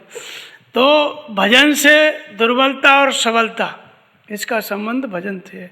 2-3 जगह पे चर्चा है दुर्बलता की, एक तो गीता में है, एक रामायण में है, एक रामायण में 2 जगह पे और है। तो भगवान कृष्ण कहते हैं गीता में अध्याय 17 में कि कर्षयंत शरीरस्थम और भूत ग्रामम चेष्याम माम चैवांत शरीरस्थम तान विद्यासुर निश्चयान, कि अर्जुन जो मुझे छोड़ करके अन्य प्रकार के देवताओं का भजन करते हैं। कौन से अन्य प्रकार के? तो कहते हैं सात्विक श्रद्धा वाले देवी देवताओं की पूजा करते हैं, जो देवी देवता बना रखे हैं बाहर। राजसी श्रद्धा वाले यक्ष और राक्षसों की पूजा करते हैं, जिनसे यश मिले, बड़ाई मिले, प्रतिष्ठा मिले, ऐसे लोगों के पीछे दौड़ते हैं। और तामसी श्रद्धा वाले भूत प्रेतों की पूजा करते हैं, जो मर गए हैं उनमें श्रद्धा रखते हैं, चबूतरा बना के पूजते हैं। और जो जीवित हैं जिनमें अविवेकी पुरुष शरीर हैं, सेवन लखन सिया रघुवीर हैं, जो अविवेकी होते हैं वो शरीर का ही सेवन करते हैं, शरीरधारियों में ही आसक्त रहते हैं, वो भी भूतों की पूजा है। जिंदे आदियों में, जिंदे जो व्यक्ति हैं उन्हीं में आसक्त रहना, तो वो भी क्या है? भूतों की पूजा है। और जिनसे यश प्राप्ति हो सके, कुछ मान बढ़ाई मिल सके, उनका पीछा करना यक्ष राक्षसों की पूजा है।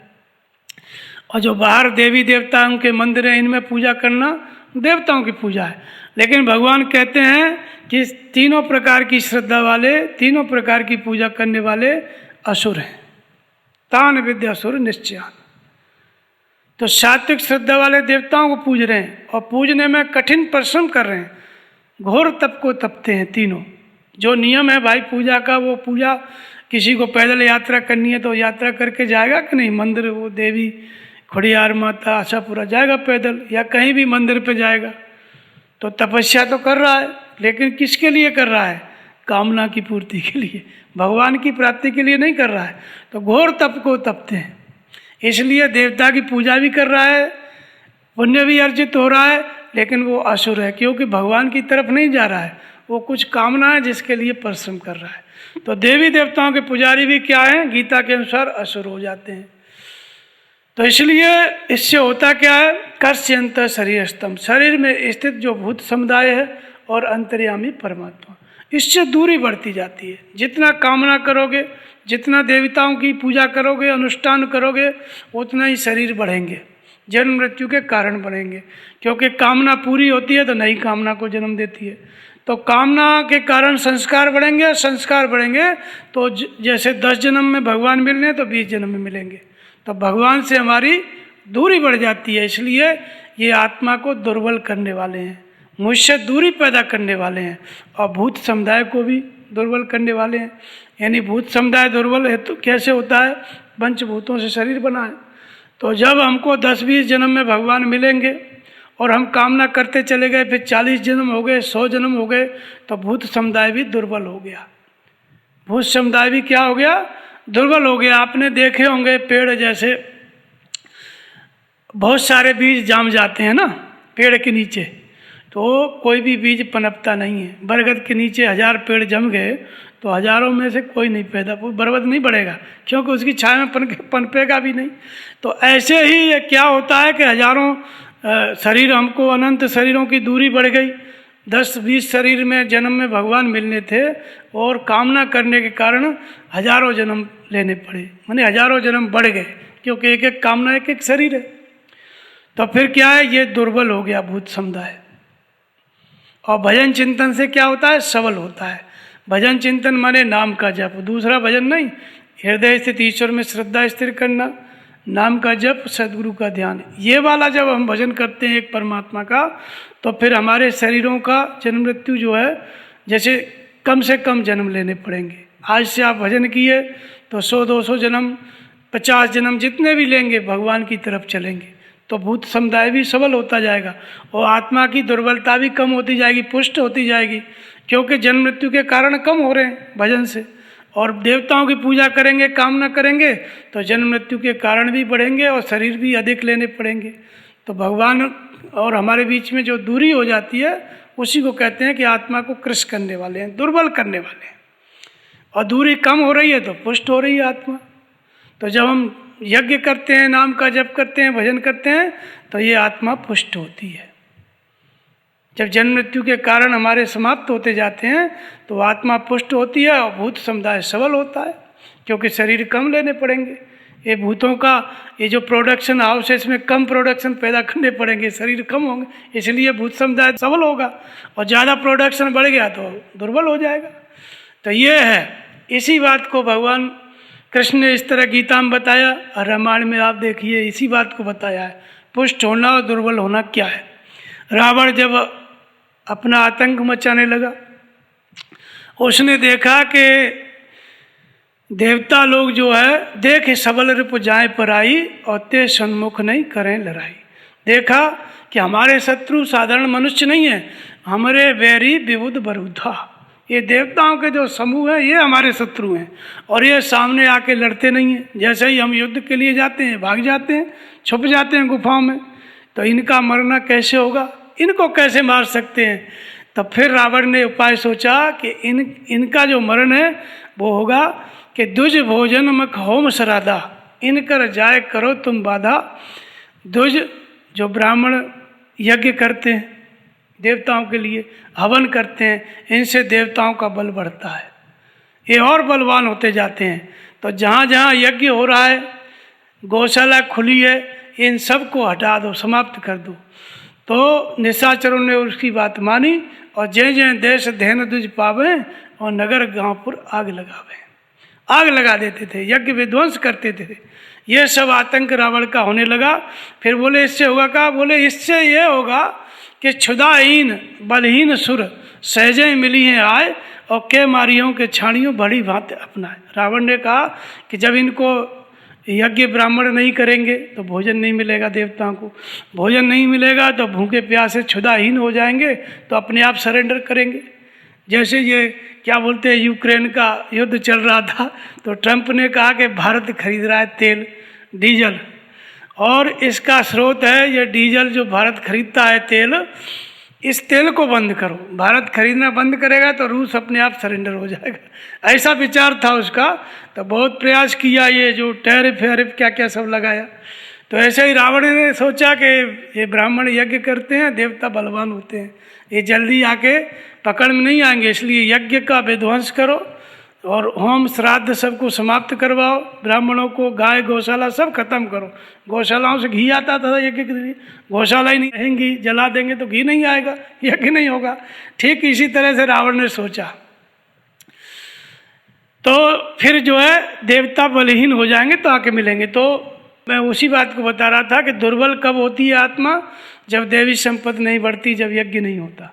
तो यज्ञ नहीं करेंगे, नाम नहीं जपेंगे तो दुर्बल होता जाएगा, और नाम जपेंगे, ध्यान करेंगे तो आत्मा पुष्ट होती जाएगी, सबल होती जाएगी, आसुरी वृत्ति कमजोर पड़ती जाएगी।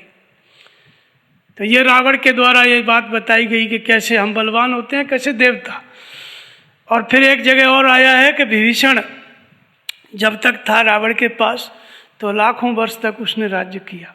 विभीषण था, लेकिन एक दिन विभीषण को लात मारा रावण ने, और विभीषण ने कहा कि राम सत्य संकल्प प्रभु और सभा कालवश तोर, ये तुम्हारी पूरी सभा है, ये काल के वश में है, राम ही सत्य है, और मैं अब जा रहा हूँ शरण में। अस कह चला विभीषण जब ही, और आयुहीन भये सब तबही। विभीषण जैसे ही चला गया छोड़ के रावण को ना, सब निशाचरों की आयु समाप्त। एक महीने के अंदर ही, कुछ ही दिन में युद्ध हुआ, सब मारे गए। तो लाखों वर्ष विभीषण साथ में था, राज्य किया, धरती की छाती पे चल के चलता था, अत्याचार करता था, कुछ नहीं बिगड़ा। लेकिन जैसे ही विभीषण चला गया छोड़ के, मरना शुरू हो गए निशाचर। ये क्या है? ये भी इसी तरह का है।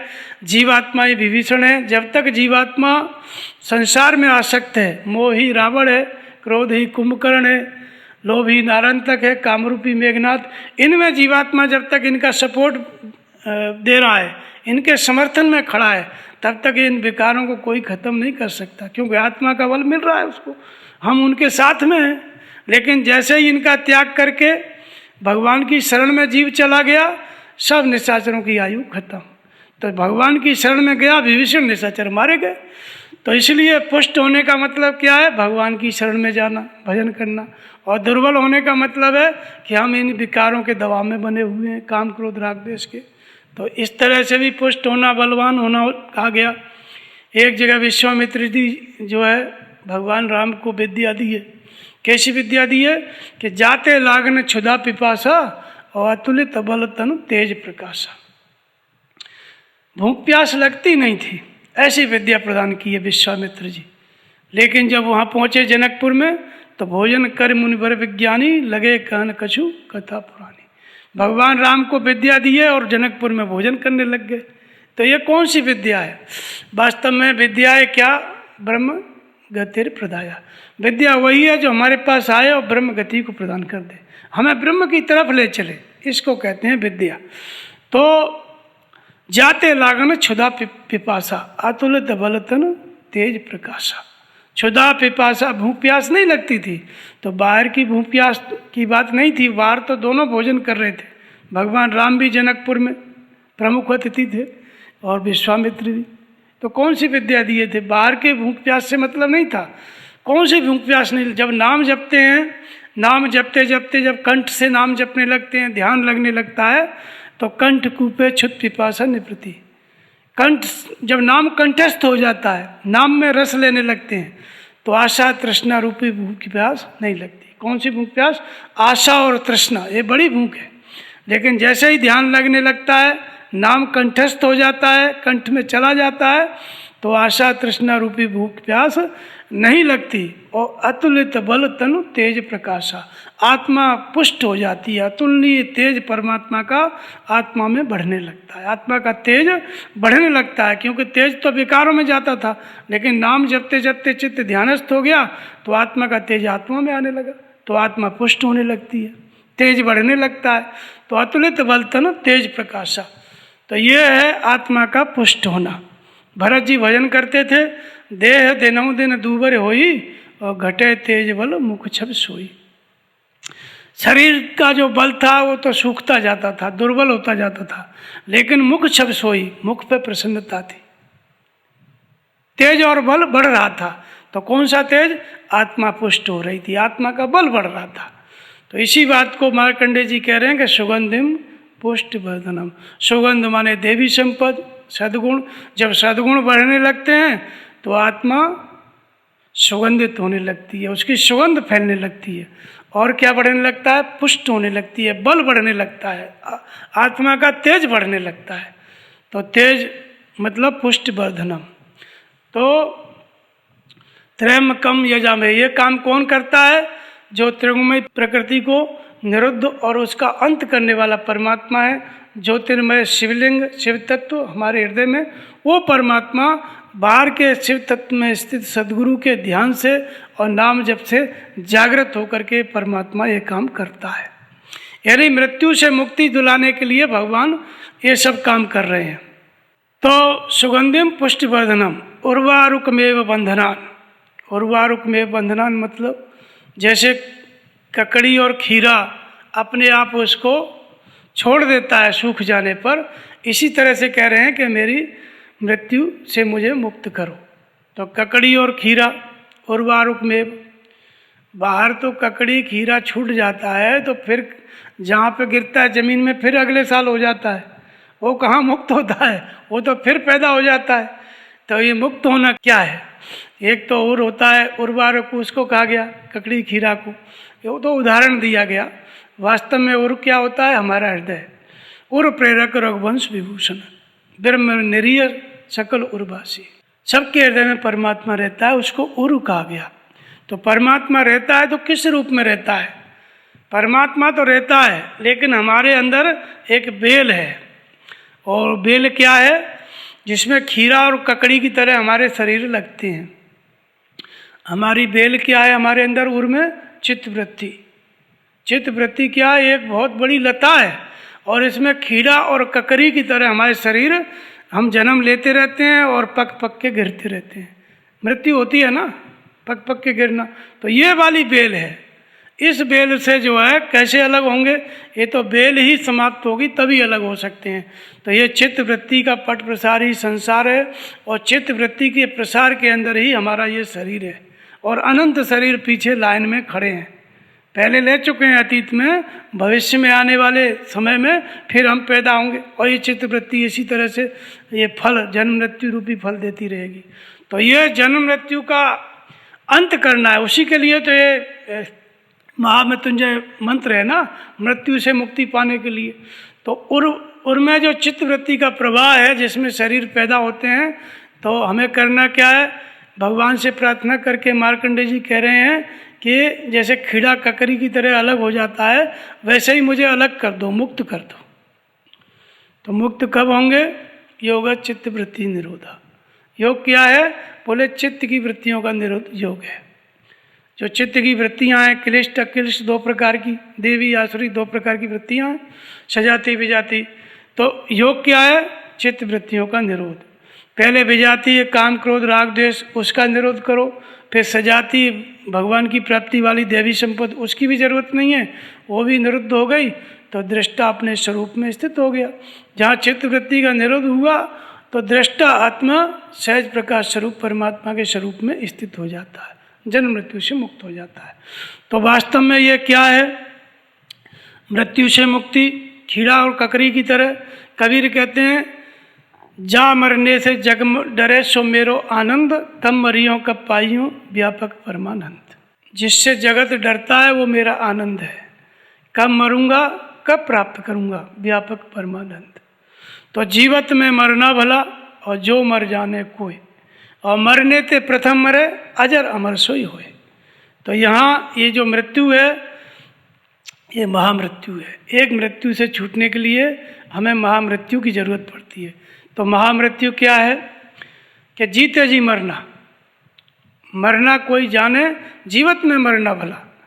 जीवत में मरना क्या होता है? शरीर जिंदा रहे और जन्म मृत्यु के कारणों को मार दे, जन्म लेने वाले कारणों को शरीर के रहते रहते समाप्त कर दे। समझो वो खीरा और ककड़ी की तरह अलग हो गया, यानी चित्त वृत्ति का ही अंत कर दिया।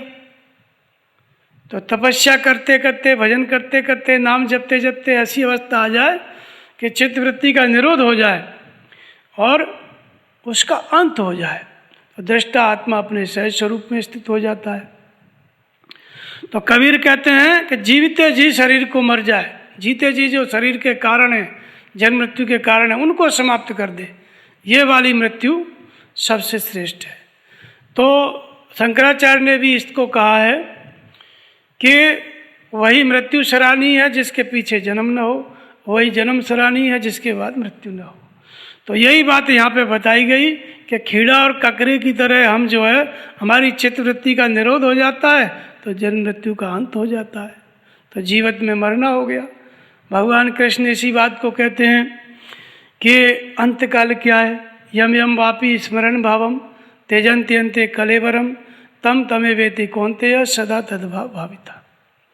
अंत काले च मामेव स्मरण मुक्त्वा कलेवरम यह प्रयाति समद्भावम यात नास्त्यत संशय औमित्येकाक्षरम ब्रह्म व्याहरण मामन स्मरण यह प्रयाति त्यजंदेहम स याति परमाम गति।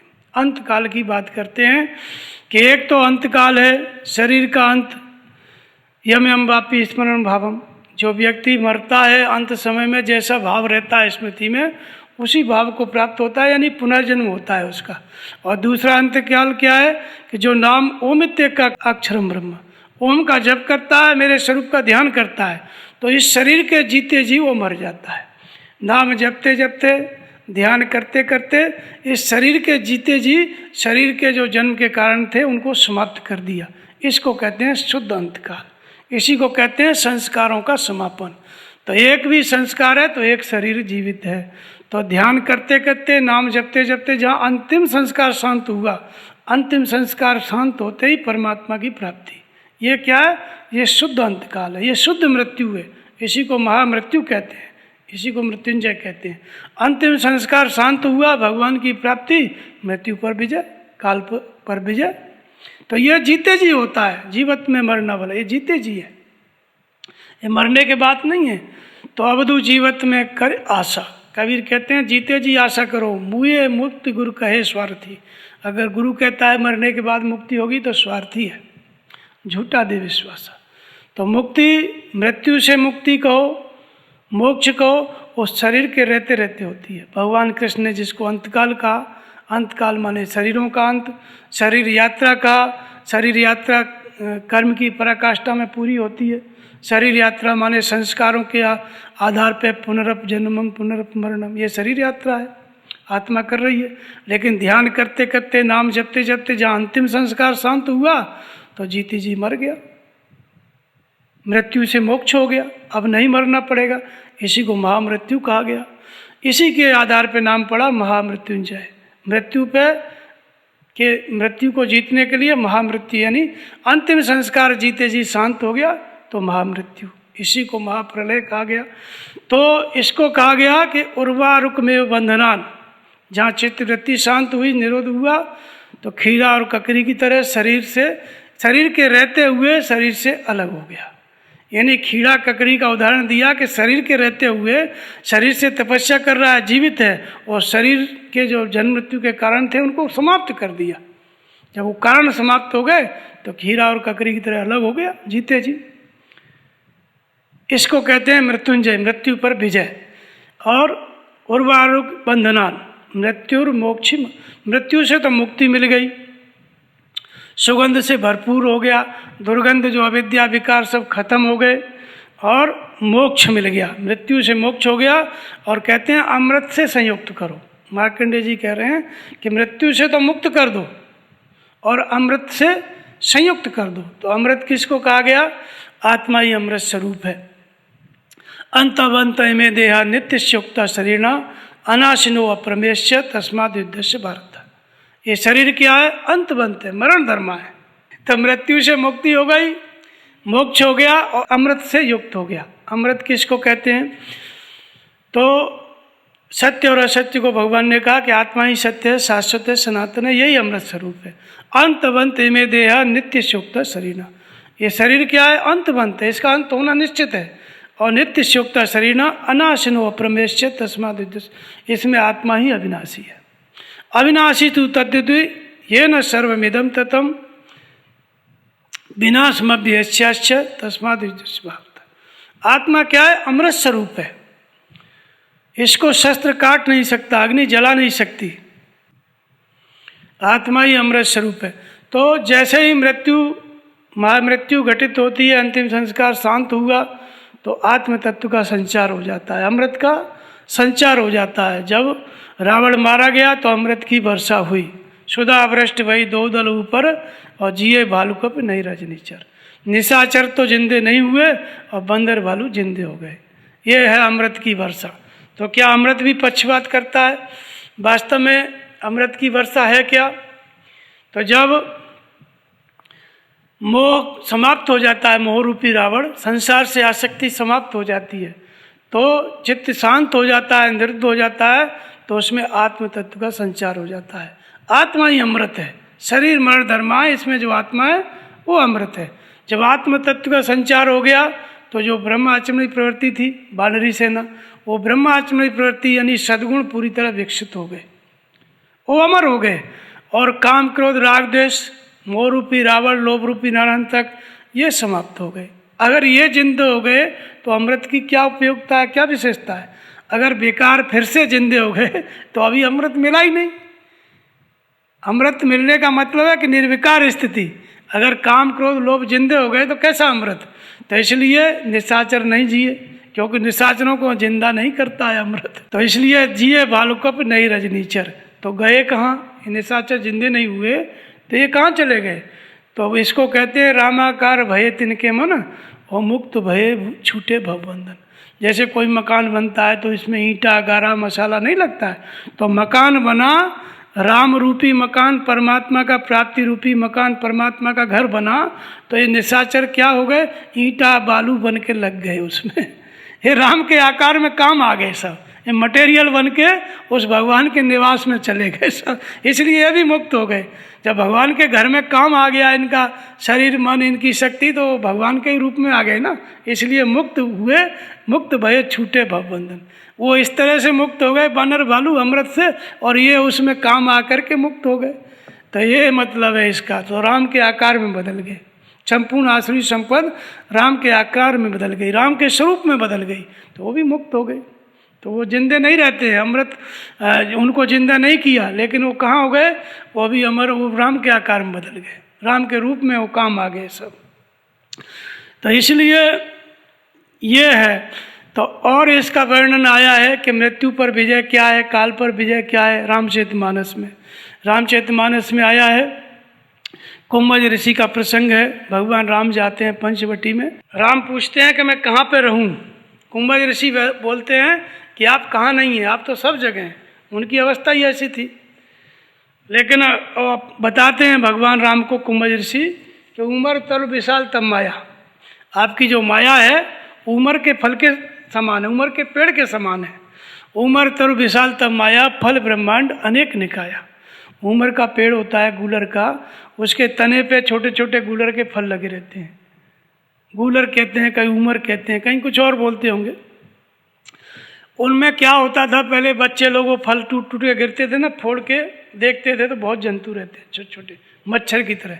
और बच्चे लोग होते हैं वो नहीं देखते फोड़ के, बड़े लोग देखते थे। बच्चे लोग खट्टे से खा जाते थे, उनको पता ही नहीं चलता था कि इसमें क्या है। लेकिन जब बड़े होते हैं तो फोड़ के देखते हैं, तो देखते हैं तो अनेक जंतु रहते हैं उसमें। तो उमर तर विशाल तब माया, फल ब्रह्मांड अनेक निकाया। जीव चराचर जंतु समाना, भीतर बसे न जाने आना। ते फल भक्षक कठिन कराला, तब भय डरत सदा सो काला। ते तुम सकल लोकपत साई, पूछे मोय मनुष्य की नाई। तुम्हारे ही भजन प्रभाव आगारी, और जानो महिमा कछुक तुम्हारी। यद्यपि ब्रह्म अखंड अनंता, अनुभव गम्य भजय जय संता। कुंभज ऋषि ने मृत्यु पर विजय कैसे पाई वो बात इसमें बताई। काल पर विजय कैसे पाई जाती है वो बात इसमें बताई। यानी ये कुंभज ऋषि का महामृत्युंजय जप है, जो उधर मार्कंडेय मुनि का है ना, त्रयंबकम यजामहे, वो एक श्लोक में है और ये 10 चौपाइयों में है। ये भी महामृत्युंजय है रामायण का। तो कैसे बताते हैं इसमें कि उमर तरु विशाल तब माया। माया क्या है? उमर के वृक्ष के समान है। ये जो माया है उम्र के वृक्ष के समान है और फल ब्रह्मांड अनेक निकाय। बाहर आप देखेंगे तो माया में क्या है, ये सारे ब्रह्मांड, गैलेक्सी, आकाश गंगा, अभी जो वैज्ञानिक खोजे हैं ये सब, इस जितने ब्रह्मांड है सब माया में ही है ना, क्योंकि माया ही निर्मित करती है। ब्रह्मांड निकाया निर्मित माया, रोम रोम प्रतिभेद कहे। भगवान राम का जन्म हुआ, माता कौशल्या फिर ये स्तुति कर रही हैं तो उसमें बता रही हैं कि ब्रह्मांड निकाया निर्मित माया, आपकी माया ब्रह्मांडों के समूहों को उत्पन्न करती है। एक एक रोम में करोड़ों करोड़ों ब्रह्मांड हैं आपके में। एक माता कौशल्या ने स्तुति किया, रोम रोम प्रति लागे कोटि कोटि ब्रह्मांड, दिखरावा माते निज अद्भुत रूप अखंड। अखंड रूप का, विराट रूप का दर्शन कराया अपनी माँ को। तो क्या था उसमें कि रोम रोम प्रति, एक एक रोम में करोड़ों करोड़ों ब्रह्मांड लगे हुए थे, ये था विराट रूप।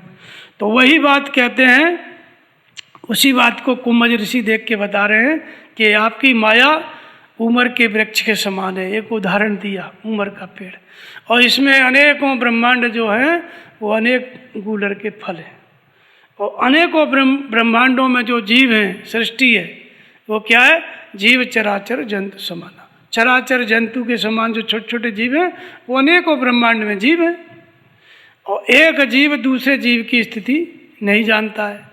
एक जीव ये नहीं जानता है कि दूसरा जन्म लेगा तो किस योनि में लेगा, कोई जानता है?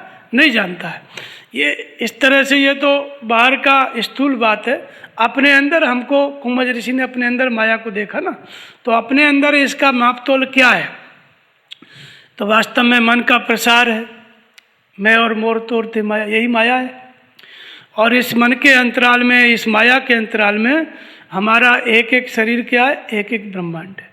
ये शरीर भी एक ब्रह्मांड है, और इस शरीर के अंतराल में एक एक फल में अनेकों जंतु नहीं थे, ऐसे ही इस शरीर में अनेकों प्रकार के संस्कार हैं, और हर संस्कार से एक एक शरीर मिलने वाला है।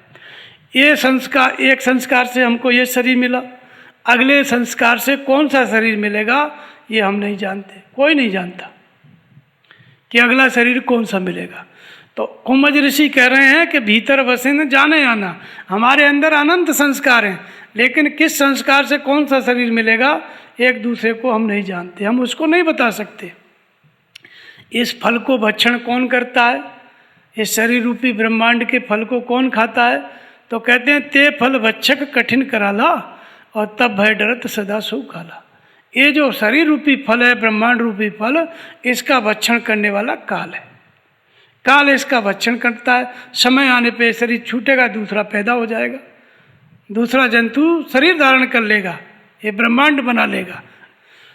तो भीतर ये जो फल है इसको कौन भक्षण करता है? काल। लेकिन कुंभज कहते हैं कि तब भय डरत सदा सो काला। वो जो काल है जो शरीर रूपी ब्रह्मांड का भक्षण करता है, वो काल भी आपके भय से भयभीत है, वो काल आपसे डरता है।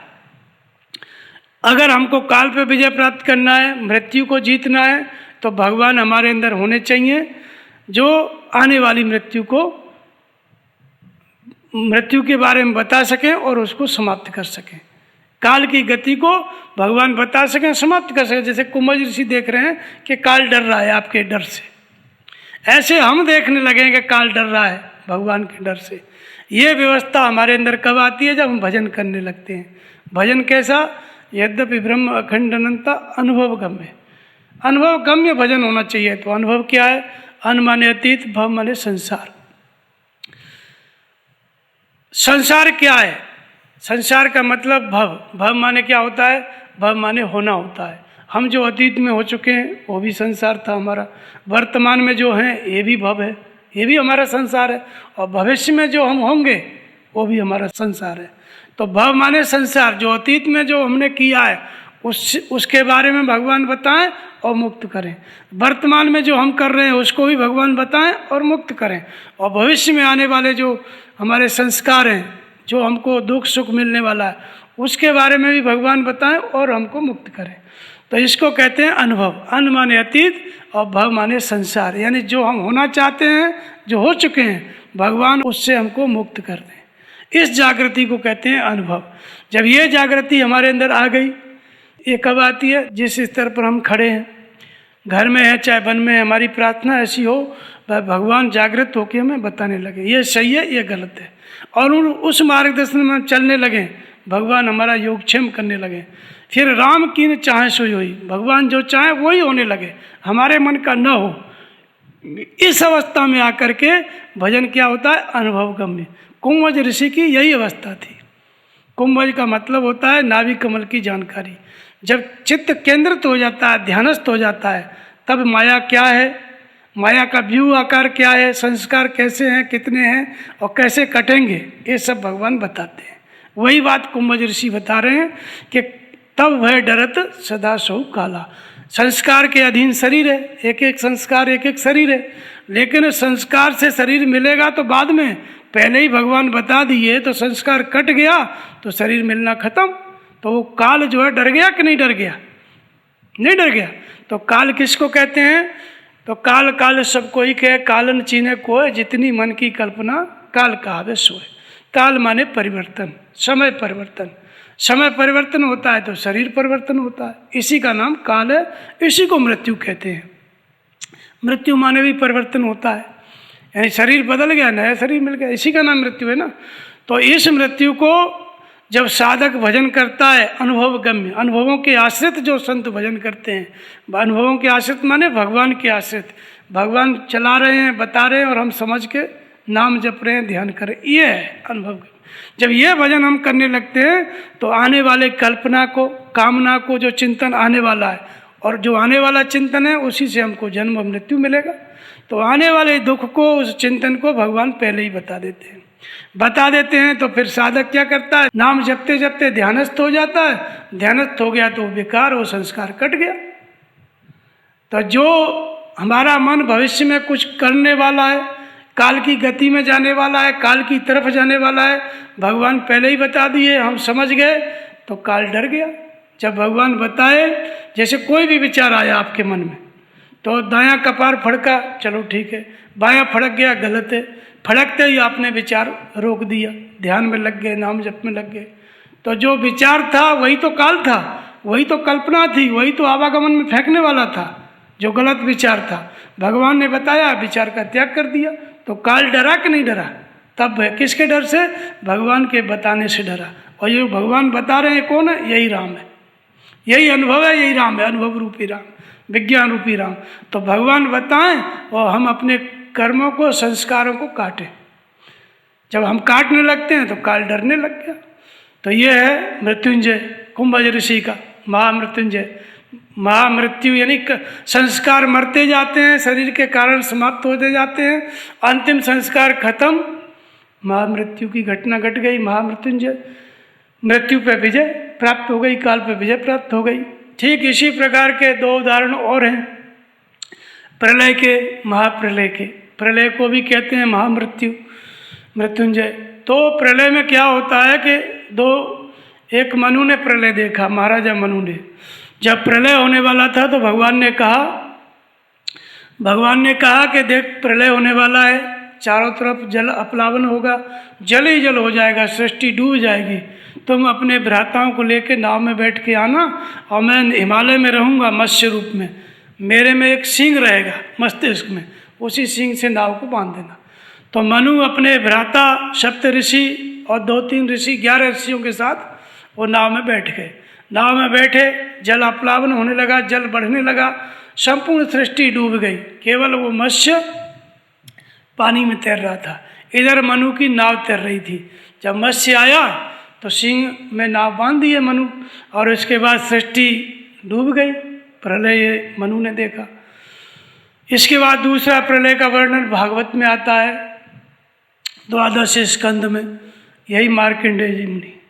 मार्कंडेय मुनि जो थे, कथा चल रही, शौनक जी जब बोलने लगे छूत जी से, तो उन्होंने कहा कि मार्कंडेय जी ने बट के बरगद के पत्ते पे भगवान बाल मुकुंद के दर्शन किए प्रलय काल में।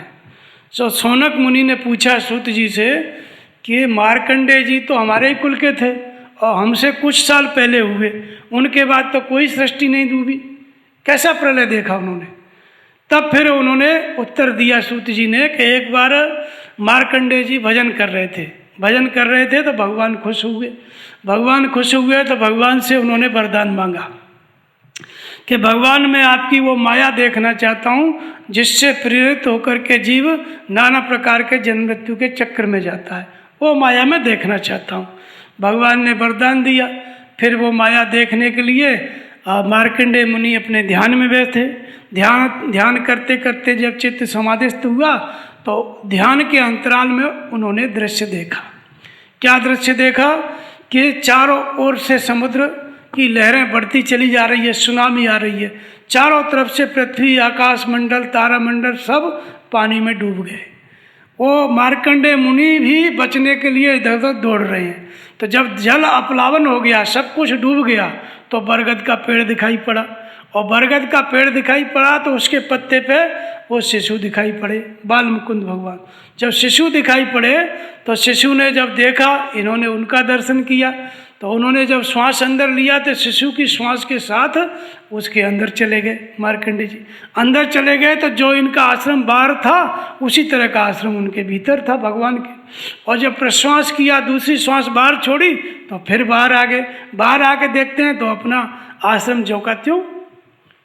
और उसमें इन्होंने क्या देखा? महाप्रलय देखा। और महाप्रलय पे के बट के पत्ते पे भगवान बाल मुकुंद देखे। यानी बरगद था, भगवान बाल मुकुंद थे, बाकी सारी सृष्टि डूब चुकी थी। यह दृश्य इन्होंने देखा।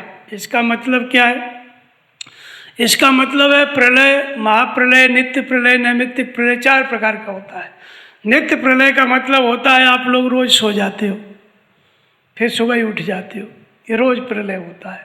और नैमित्तिक प्रलय क्या है? नैमित्तिक प्रलय का मतलब होता है जब साधना मिल गई, महापुरुष मिल गए, अंदर से आत्मा जागृत हो गई और रोज भजन कर रहा है साधक, नाम जपते जपते मन एकाग्र हो गया, तो ये रोज की नैमित्तिक प्रलय हो गई। यानी नियम में प्रलय, नियम में आप प्रकृति को लीन कर रहे हो, लय कर रहे हो। प्रकृति क्या है?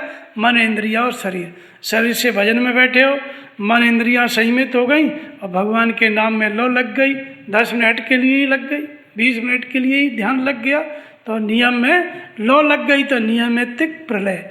यानी नियम में प्रकृति का लय हो रहा है, नियमित रूप से रोज भजन कर रहे हो और प्रकृति लीन होती जा रही है, तो ये नैमित्तिक प्रलय हो गया।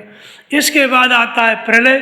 प्रलय का मतलब होता है नाम जपते जपते नैमित्तिक प्रलय, यानी अभ्यास करते करते, भजन करते करते संपूर्ण संस्कार शांत हो जाए। प्रकृति माने संस्कार, जन्म जन्मांतरों के जो अर्जित संस्कार हैं, यह प्रकृति है, ये संस्कारों का लय हो जाए, तो इसको क्या कहते हैं? प्रलय। और फिर आती है महाप्रलय। महाप्रलय का मतलब है परमात्मा ही शेष रहे और प्रकृति पूरी तरह समाप्त हो जाए। यानी परमात्मा का प्रभाव बच जाए, परमात्मा बच जाए और माया समाप्त हो जाए, सृष्टि समाप्त हो जाए। लेकिन बाहर वाले पहाड़, जमीन, समुद्र ये नहीं, अंदर प्रकृति समाप्त हो जाए, अंदर प्रकृति का लय हो जाए परमात्मा में, तो इसको कहते हैं महाप्रलय। यही होती है महाप्रलय, इसी को देखा। तो महाप्रलय के साथ क्या होता है? प्रकृति शांत, यानी मृत्यु समाप्त हो गई, जन्म मृत्यु के कारण खत्म हो गए। तो महाप्रलय क्या है? महामृत्यु है, इसीलिए इसका नाम महामृत्युंजय पड़ा। महामृत्यु माने अब नहीं मरना है, भगवान का प्रभाव रह गया, प्रकृति शांत हो गई, हमारे जन्म मृत्यु के कारण खत्म हो गए। इसका मतलब अब अंतिम मृत्यु होगी, इसके बाद फिर मृत्यु नहीं होगी, न जन्म होगा न मृत्यु होगी। तो महामृत्यु भी कहते हैं, महामृत्युंजय भी इसको कहते हैं, यानी काल पर विजय, मृत्यु पर विजय। तो ये जीते जी होता है महाप्रलय, मरने के बाद नहीं।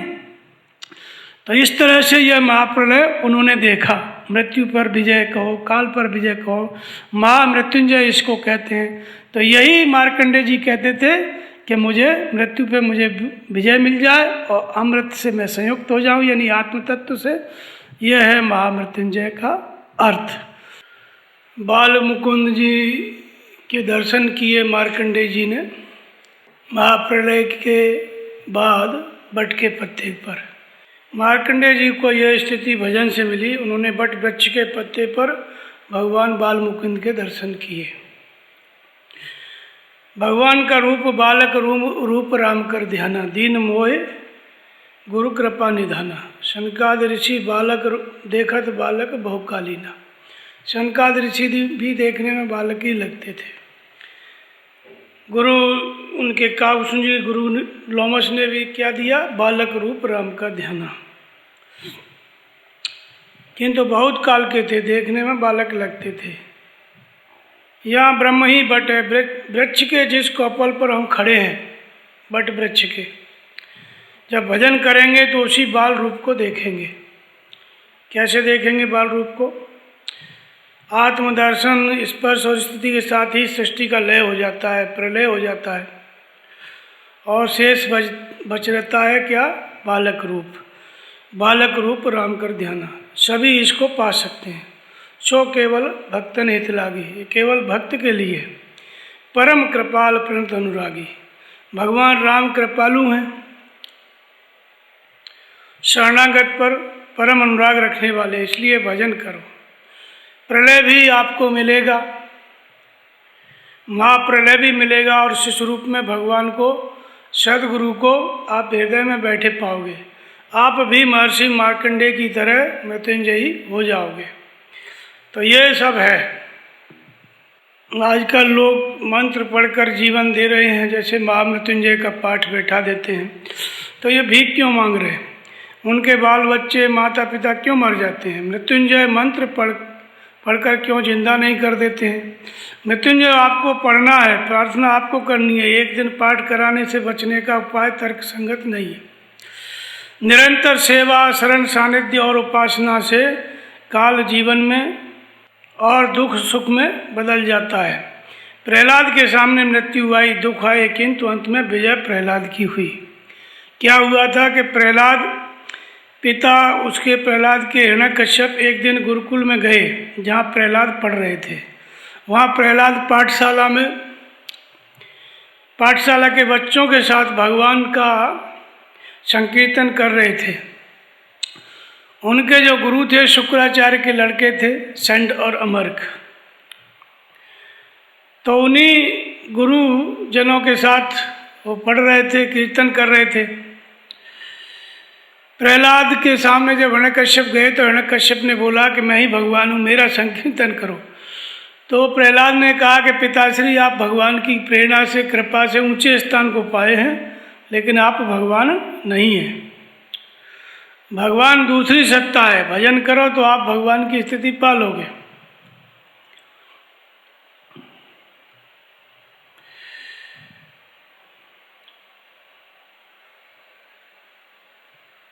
तो हिरण्यकश्यप बोले कि अच्छा, मेरी आज्ञा का पालन नहीं करता है, मुझे भगवान नहीं मानता है, तो इससे क्या है, इसको यहाँ से भगाओ। अपने सामने से उनको, प्रहलाद को हटा दिया। और ये मेरे प्रबल शत्रु का नाम लेता है। वो भगवान विष्णु का नाम जप रहे थे। विष्णु को हिरण्यकश्यप जो था अपना शत्रु मानता था। हिरण्यकश्यप के गुरु शुक्राचार्य के दो लड़के संड और अमर्क थे। वो दोनों जो है प्रहलाद के शिक्षक थे। शुक्राचार्य जितना भी जानते थे, उन्होंने कहा, राजन आप निश्चित रहिए, हम मंत्र पढ़ करके प्रहलाद को समाप्त कर देंगे। उन्होंने प्रहलाद को मारने के लिए कृत्या का आह्वान किया। यक्षिणी बुलाई, यक्षिणी मारने चली प्रहलाद को, और प्रहलाद की रक्षा में सुदर्शन चक्र था। सुदर्शन चक्र था तो जो यक्षिणी थी वो उल्टा संड और अमर्क के पीछे घूम गई, और अंत में सुदर्शन चक्र पीछे पीछे, यक्षिणी आगे आगे। सुदर्शन चक्र ने संड और अमर्क का गला काट दिया, वो मृत्यु को प्राप्त हो गए। प्रहलाद को नहीं मार पाए, जबकि प्रहलाद को मारने के लिए ही वो यक्षिणी भेजे थे। तो ऐसे सब भगवान के, जिसकी रक्षा में सुदर्शन चक्र है, भगवान है, वहाँ पे ये नहीं चलता है। कोई किसी का भेजा हुआ यक्षिणी रक्षिणी कुछ भी काम नहीं करता है। अब शुक्राचार्य के लड़के थे, मर गए। शुक्राचार्य रोने लगे, क्योंकि शुक्राचार्य के पास भी संजीवनी विद्या थी, वो जिंदा कर सकते थे, लेकिन भगवान के सुदर्शन चक्र से जो मर गया उसको जिंदा नहीं कर सकते थे, इसलिए रोने लगे। अंत में फिर प्रहलाद जी ने प्रार्थना की भगवान से कि भगवान, ये मेरे गुरु थे, इनका सुदर्शन चक्र से वध हो गया, मेरे ऊपर कलंक लगेगा, कृपा करके आप इनको जीवित कीजिए। तो भगवान ने फिर दोनों को जीवित कर दिया। जीवित हो गए तो शुक्राचार्य बोले चलो घर। तो उन्होंने कहा, अब हम आपके पुत्र नहीं हैं, आपके पुत्र तो मर चुके, अब तो हम प्रहलाद जी के साथ में भजन करेंगे, इन्हीं के शिष्य। तो ये कहानी थी। तो मृत्यु को भगवान टाल सकते हैं। कहने का अर्थ ये है कि मृत्यु को भगवान टाल सकते हैं, महापुरुष भी टाल सकते हैं। तो जो पे कृपा रघुपति कृपाल की, बैर और के कहा सरे, और होए न बाको बाल भगत को, जो को कोट उपाय करे। भगवान का नाम और उनका चिंतन ही काल से बचा सकता है, और कोई उपाय नहीं है। आपको संसार में कोई भी उपाय नहीं है। चाहे घी से अभिषेक कराओ, दूध से अभिषेक कराओ, मृत्यु नहीं टल सकती। बेल पत्र धतूरा चढ़ाकर कुछ भी चढ़ा लो। तो इसलिए अनुष्ठान कराने से कुछ नहीं होगा। हाँ, महापुरुष चाहें तो मृत्यु को काट सकते हैं, टाल सकते हैं। पूज्य परमहंस महाराज जी को ऐसा आदेश था भगवान का, उनको विभूति मिली थी कि कल किसी को फांसी होनी है और उनकी छड़ी मिल जाए आज, तो फांसी नहीं होगी। इस तरह की विभूति भगवान ने दी थी। तो यह प्रत्यक्ष था, कई बार देखने को मिला। एक बार पूज्य स्वामी जी बीमार पड़ गए। जंगल में डॉक्टर वैद्य तो होते नहीं है, हल्दी दूध पियो, अदरक का काढ़ा, और है ही क्या, 15 उपवास हो गए। 15 उपवास में स्वामी जी धीरे धीरे अचेत हो गए, बेहोशी आने लगी। और उसी बेहोशी की बीमारी में, अर्ध बेहोशी की अवस्था में एक दृश्य दिखाई पड़ा, एक अनुभव आया स्वामी जी को। सोए नहीं थे, जग रहे थे, लेकिन उसी अर्ध निद्रा में दिखाई पड़ा। दिखाई क्या पड़ा कि उनके बचपन के 4 मित्र थे। जब घर छोड़े थे तो 4 मित्र थे, वही उनको दिखाई पड़े। और दिखाई पड़े तो स्वामी जी ने पूछा, तुम भी यहाँ पे आ गए? उनको लगा शायद साधु बनने आ गए। तो वो लोग बोले कि हाँ। स्वामी जी खड़े हो गए, उठ करके हाथ मिलाया। स्वामी जी बोले, तुम लोग भी चले आए? स्वामी जी ने पूछा, तुम भी यहाँ पे आ गए, कैसे हो? सबने कहा, चलो जंगल घूमने चलते हैं। वो चारों मित्र थे, स्वामी जी को बोले चलो जंगल चलते हैं। उसी अनुभव में, दृश्य में एक, और जब चले गए साथ में तो एक भारी बड़ा शस्त्रागार दिखाई पड़ा, 100 बाई 100 का, 100 फुट लंबा 100 फुट चौड़ा। उसका दरवाज़ा 15 फुट लंबा 15 फुट चौड़ा। वो जो शस्त्रागार दिखाई पड़ा, उसका अपने आप द्वार खुल गया। जब ये मित्रों के साथ जा रहे थे, उसके अंदर घुस गए। और चारों मित्र, उसमें क्या है, टेबल पे, बड़ी टेबल पे अस्त्र शस्त्र रखे हुए थे, और कई अस्त्र शस्त्र टंगे हुए थे, और उनसे बहुत तेज प्रकाश निकल रहा था, जैसे हजारों ट्यूबलाइटें जल रही हों। इतना तेज प्रकाश निकल रहा था, 1 इंच जगह खाली नहीं थी, पूरा अस्त्र शस्त्र से भरा हुआ था। अब जब देखा उसके अंदर स्वामी जी बीच में, ये चारों तरफ चारों मित्र, तो फिर उन्होंने कहा, अब देखते क्या हो, इसको काट डालो, मार डालो। एक एक अस्त्र लेके चारों कोने से चारों दौड़े मारने के लिए। स्वामी जी बोले कि इनसे माफ़ी मांगेंगे तो ये देंगे नहीं। कौन ऐसा उपाय है जिससे इस बार बच जाएं और फिर हम इतना भजन करें कि इनकी पकड़ से आगे चले जाएं? ऐसा मन में सोचने लगे। तो जब देखा उपाय, तो वही ओम का जप करने लगे। जब ओम ओम जपने लगे, स्वामी जी से कहा कि बस एक अवसर मिले, बस केवल एक बार छोड़ दो। वे नहीं छोड़ रहे थे, वे आगे बढ़ रहे थे चारों तरफ से। स्वामी जी सोच रहे थे कि एक बार बच जाएंगे तो इतना भजन करेंगे कि इनकी पहुँच से दूर हो जाए, फिर इतना भजन का प्रभाव बढ़ जाएगा, हम बच जाएंगे, हमारे ये संकट कट जाएंगे। हम बोले केवल एक बार, लेकिन वे आगे ही बढ़ते जा रहे थे। वो एक बार भी बच छोड़ने के लिए तैयार नहीं थे। इतने में शस्त्रागार फट गया, दूर चला गया, विस्फोट हुआ, फट के दूर चला गया। वो सब भी अलग दूर चले गए, मैदान हो गया वहाँ जहाँ शस्त्रागार था।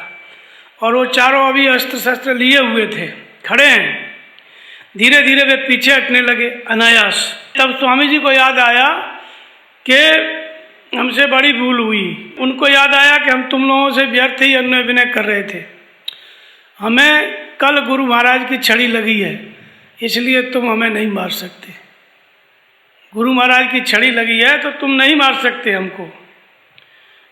अब तो तुम हमें मार ही नहीं सकते। वे पीछे हटे और गायब हो गए। स्वामी जी ने फिर अपने गुरु महाराज जी से पूछा कि महाराज जी छड़ी क्यों मारते हो, छड़ी और मौत से बचने का क्या मतलब है? तो बोले कि बेटा, भगवान जब स्वरूप देते हैं तो सहज स्वरूप दर्शन स्पर्श और स्थिति प्रदान करते हैं, विलय कर देते हैं अपने में, तो कुछ हथियार भी देते हैं, कुछ अस्त्र शस्त्र भी देते हैं, जिनके सहारे महापुरुष पृथ्वी पर रहते हैं, कल्याण करते हैं। तो भगवान ने उनको कहा है तुम्हारे दाएं हाथ में ये गुण है, बाएं हाथ में ये गुण है, और छड़ी मार दोगे आज किसी की, कल फांसी होने वाली है तो फांसी नहीं होगी, सजा चाहे जो हो जाए। तो वो गुरु महाराज की छड़ी उनको अपने गुरु महाराज की लगी थी, इसलिए उस छड़ी के प्रभाव से मृत्यु टल गई। तो महामृत्युंजय जपने की जरूरत ही नहीं है, केवल गुरु महाराज की छड़ी लग गई और मृत्यु टल गई। तो महापुरुषों में पावर होता है भगवान की तरफ से कि वो मृत्यु को भी टाल सकते हैं। उनके परमहंस महाराज जी के समय में ऐसे ही एक और सुग्गी थी, पाल रखे थे, उसको भी यमराज आया लेने के लिए। परमहंस महाराज जी थोड़ा सा कुठरी में गए, तब तक दिखाई पड़ा एक नेवला उसको खाने के लिए, तो दौड़ के आए, फिर हाथ में ले लिए। यानी वो यमराज जो था वो नेवला का रूप धर के आया, लेकिन परमहंस महाराज जी के हाथ में थी, इसलिए बच गई, काल उसको कुछ नहीं कर पाया, तो मृत्यु को टाल दिए। तो कोई महामृत्युंजय के जप से नहीं, महापुरुष ऐसे ही मृत्यु को टालने की क्षमता उनके अंदर रहती है। तो यही सब था महामृत्युंजय का मतलब। अब मूल रूप से क्या है, यही गीतोक्त साधना पद्धति है। भगवान कृष्ण कहते हैं कि नेहा विक्रम नाशोस्ति प्रत्यवय न विद्यते स्वल्पमुपश्य धर्मस्य त्रायते महत्व भयात। इसमें आरंभ का नाश नहीं है, जिसने आरंभ कर दिया फिर उस आरंभ का नाश नहीं है, अनेक जन्मों में वो परम सिद्धि को प्राप्त कर लेता है। गीतोक्त साधना पद्धति में आरंभ का नाश नहीं है। अगले जन्म में जहाँ से साधना छूटी है फिर पकड़ में आ जाएगी। परमहंस महाराज जी 7 जन्म से साधु थे, ऐसे ही प्रत्येक व्यक्ति जहाँ साधना छूटती है वो आगे बढ़ जाता है। धर्म परिवर्तन होता ही नहीं है, व्यवस्था परिवर्तन होती है, भाषा परिवर्तन होता है, रहन सहन रीति रिवाज परिवर्तन होता है, खान पान परिवर्तन होता है, परंपराओं का परिवर्तन हो सकता है, धर्म का नहीं, क्योंकि धर्म अविनाशी है, आरंभ का नाश ही नहीं है। परिवर्तन कैसे? काकभूषण जी को 1000 जन्म लेने पड़े, धर्म नहीं बदला। बुद्ध को 100 जन्म लेने पड़े, धर्म नहीं बदला। महावीर स्वामी 24 जन्म में, पिछले जन्म में सबसे पहले जन्म में कौन थे? लकड़हारा थे, लकड़ी काट रहे थे और 2-3 महात्माओं को ऐसे दूर से देखा, केवल दृष्टि पड़ी, देखा, ये भी नहीं जानते थे कि ये महात्मा है। उतने पुण्य के प्रभाव से अगले जन्म में 2-3 महात्माओं को भोजन कराया, फिर अगले जन्म में खुद साधु हो गए। तो इस तरह से 24 जन्म के बाद उसी पुण्य के प्रभाव से तीर्थंकर हुए। तो पुण्य मतलब जो पूर्णत्व की तरफ ले चले हमको, तो पूर्णत्व की तरफ ले चलने वाला पुण्य है साधुओं का दर्शन, संतों का दर्शन। तो उसी को कहते हैं कि साधु नाम दर्शनम पुण्यम, साधु का दर्शन पुण्य है, आपको पूर्णत्व की तरफ ले चलेगा। तीर्थ भूताय साधवा, भूतकाल के जो तीर्थ हैं, भूतकाल के जो संत हैं वो वर्तमान में तीर्थ हैं। जो अभी आप तीर्थ देखते हो ये भूतकाल के महात्मा हैं, महापुरुष हैं, उनकी वही तीर्थ को जन्म देते हैं। नानक जन्मे तो ननकाना साहब, महावीर जन्मे तो उनका तीर्थ, और उसके बाद बुद्ध जन्मे तो कपिल वस्तु, वो भी तीर्थ, बुद्ध गया तपस्या किए, वो भी तीर्थ। ऋषभदेव जहाँ जन्मे वहाँ भी तीर्थ, समुद्र के क्षेत्र में महापुरुष कपिल मुनि हुए, वो भी तीर्थ, गंगा सागर। तो महात्माओं ने तीर्थों को जन्म दिया, तीर्थों ने महात्मा को नहीं। तो साधु नाम दर्शनम पुण्यम तीर्थ भूताय साधवा। और काले फलंत तीर्थानि असद्य साधु समाधमा, समय आने पर तीर्थों में जाना आना फलीभूत होता है, पुण्य मिलता है, लेकिन साधु का दर्शन तत्काल फल देता है।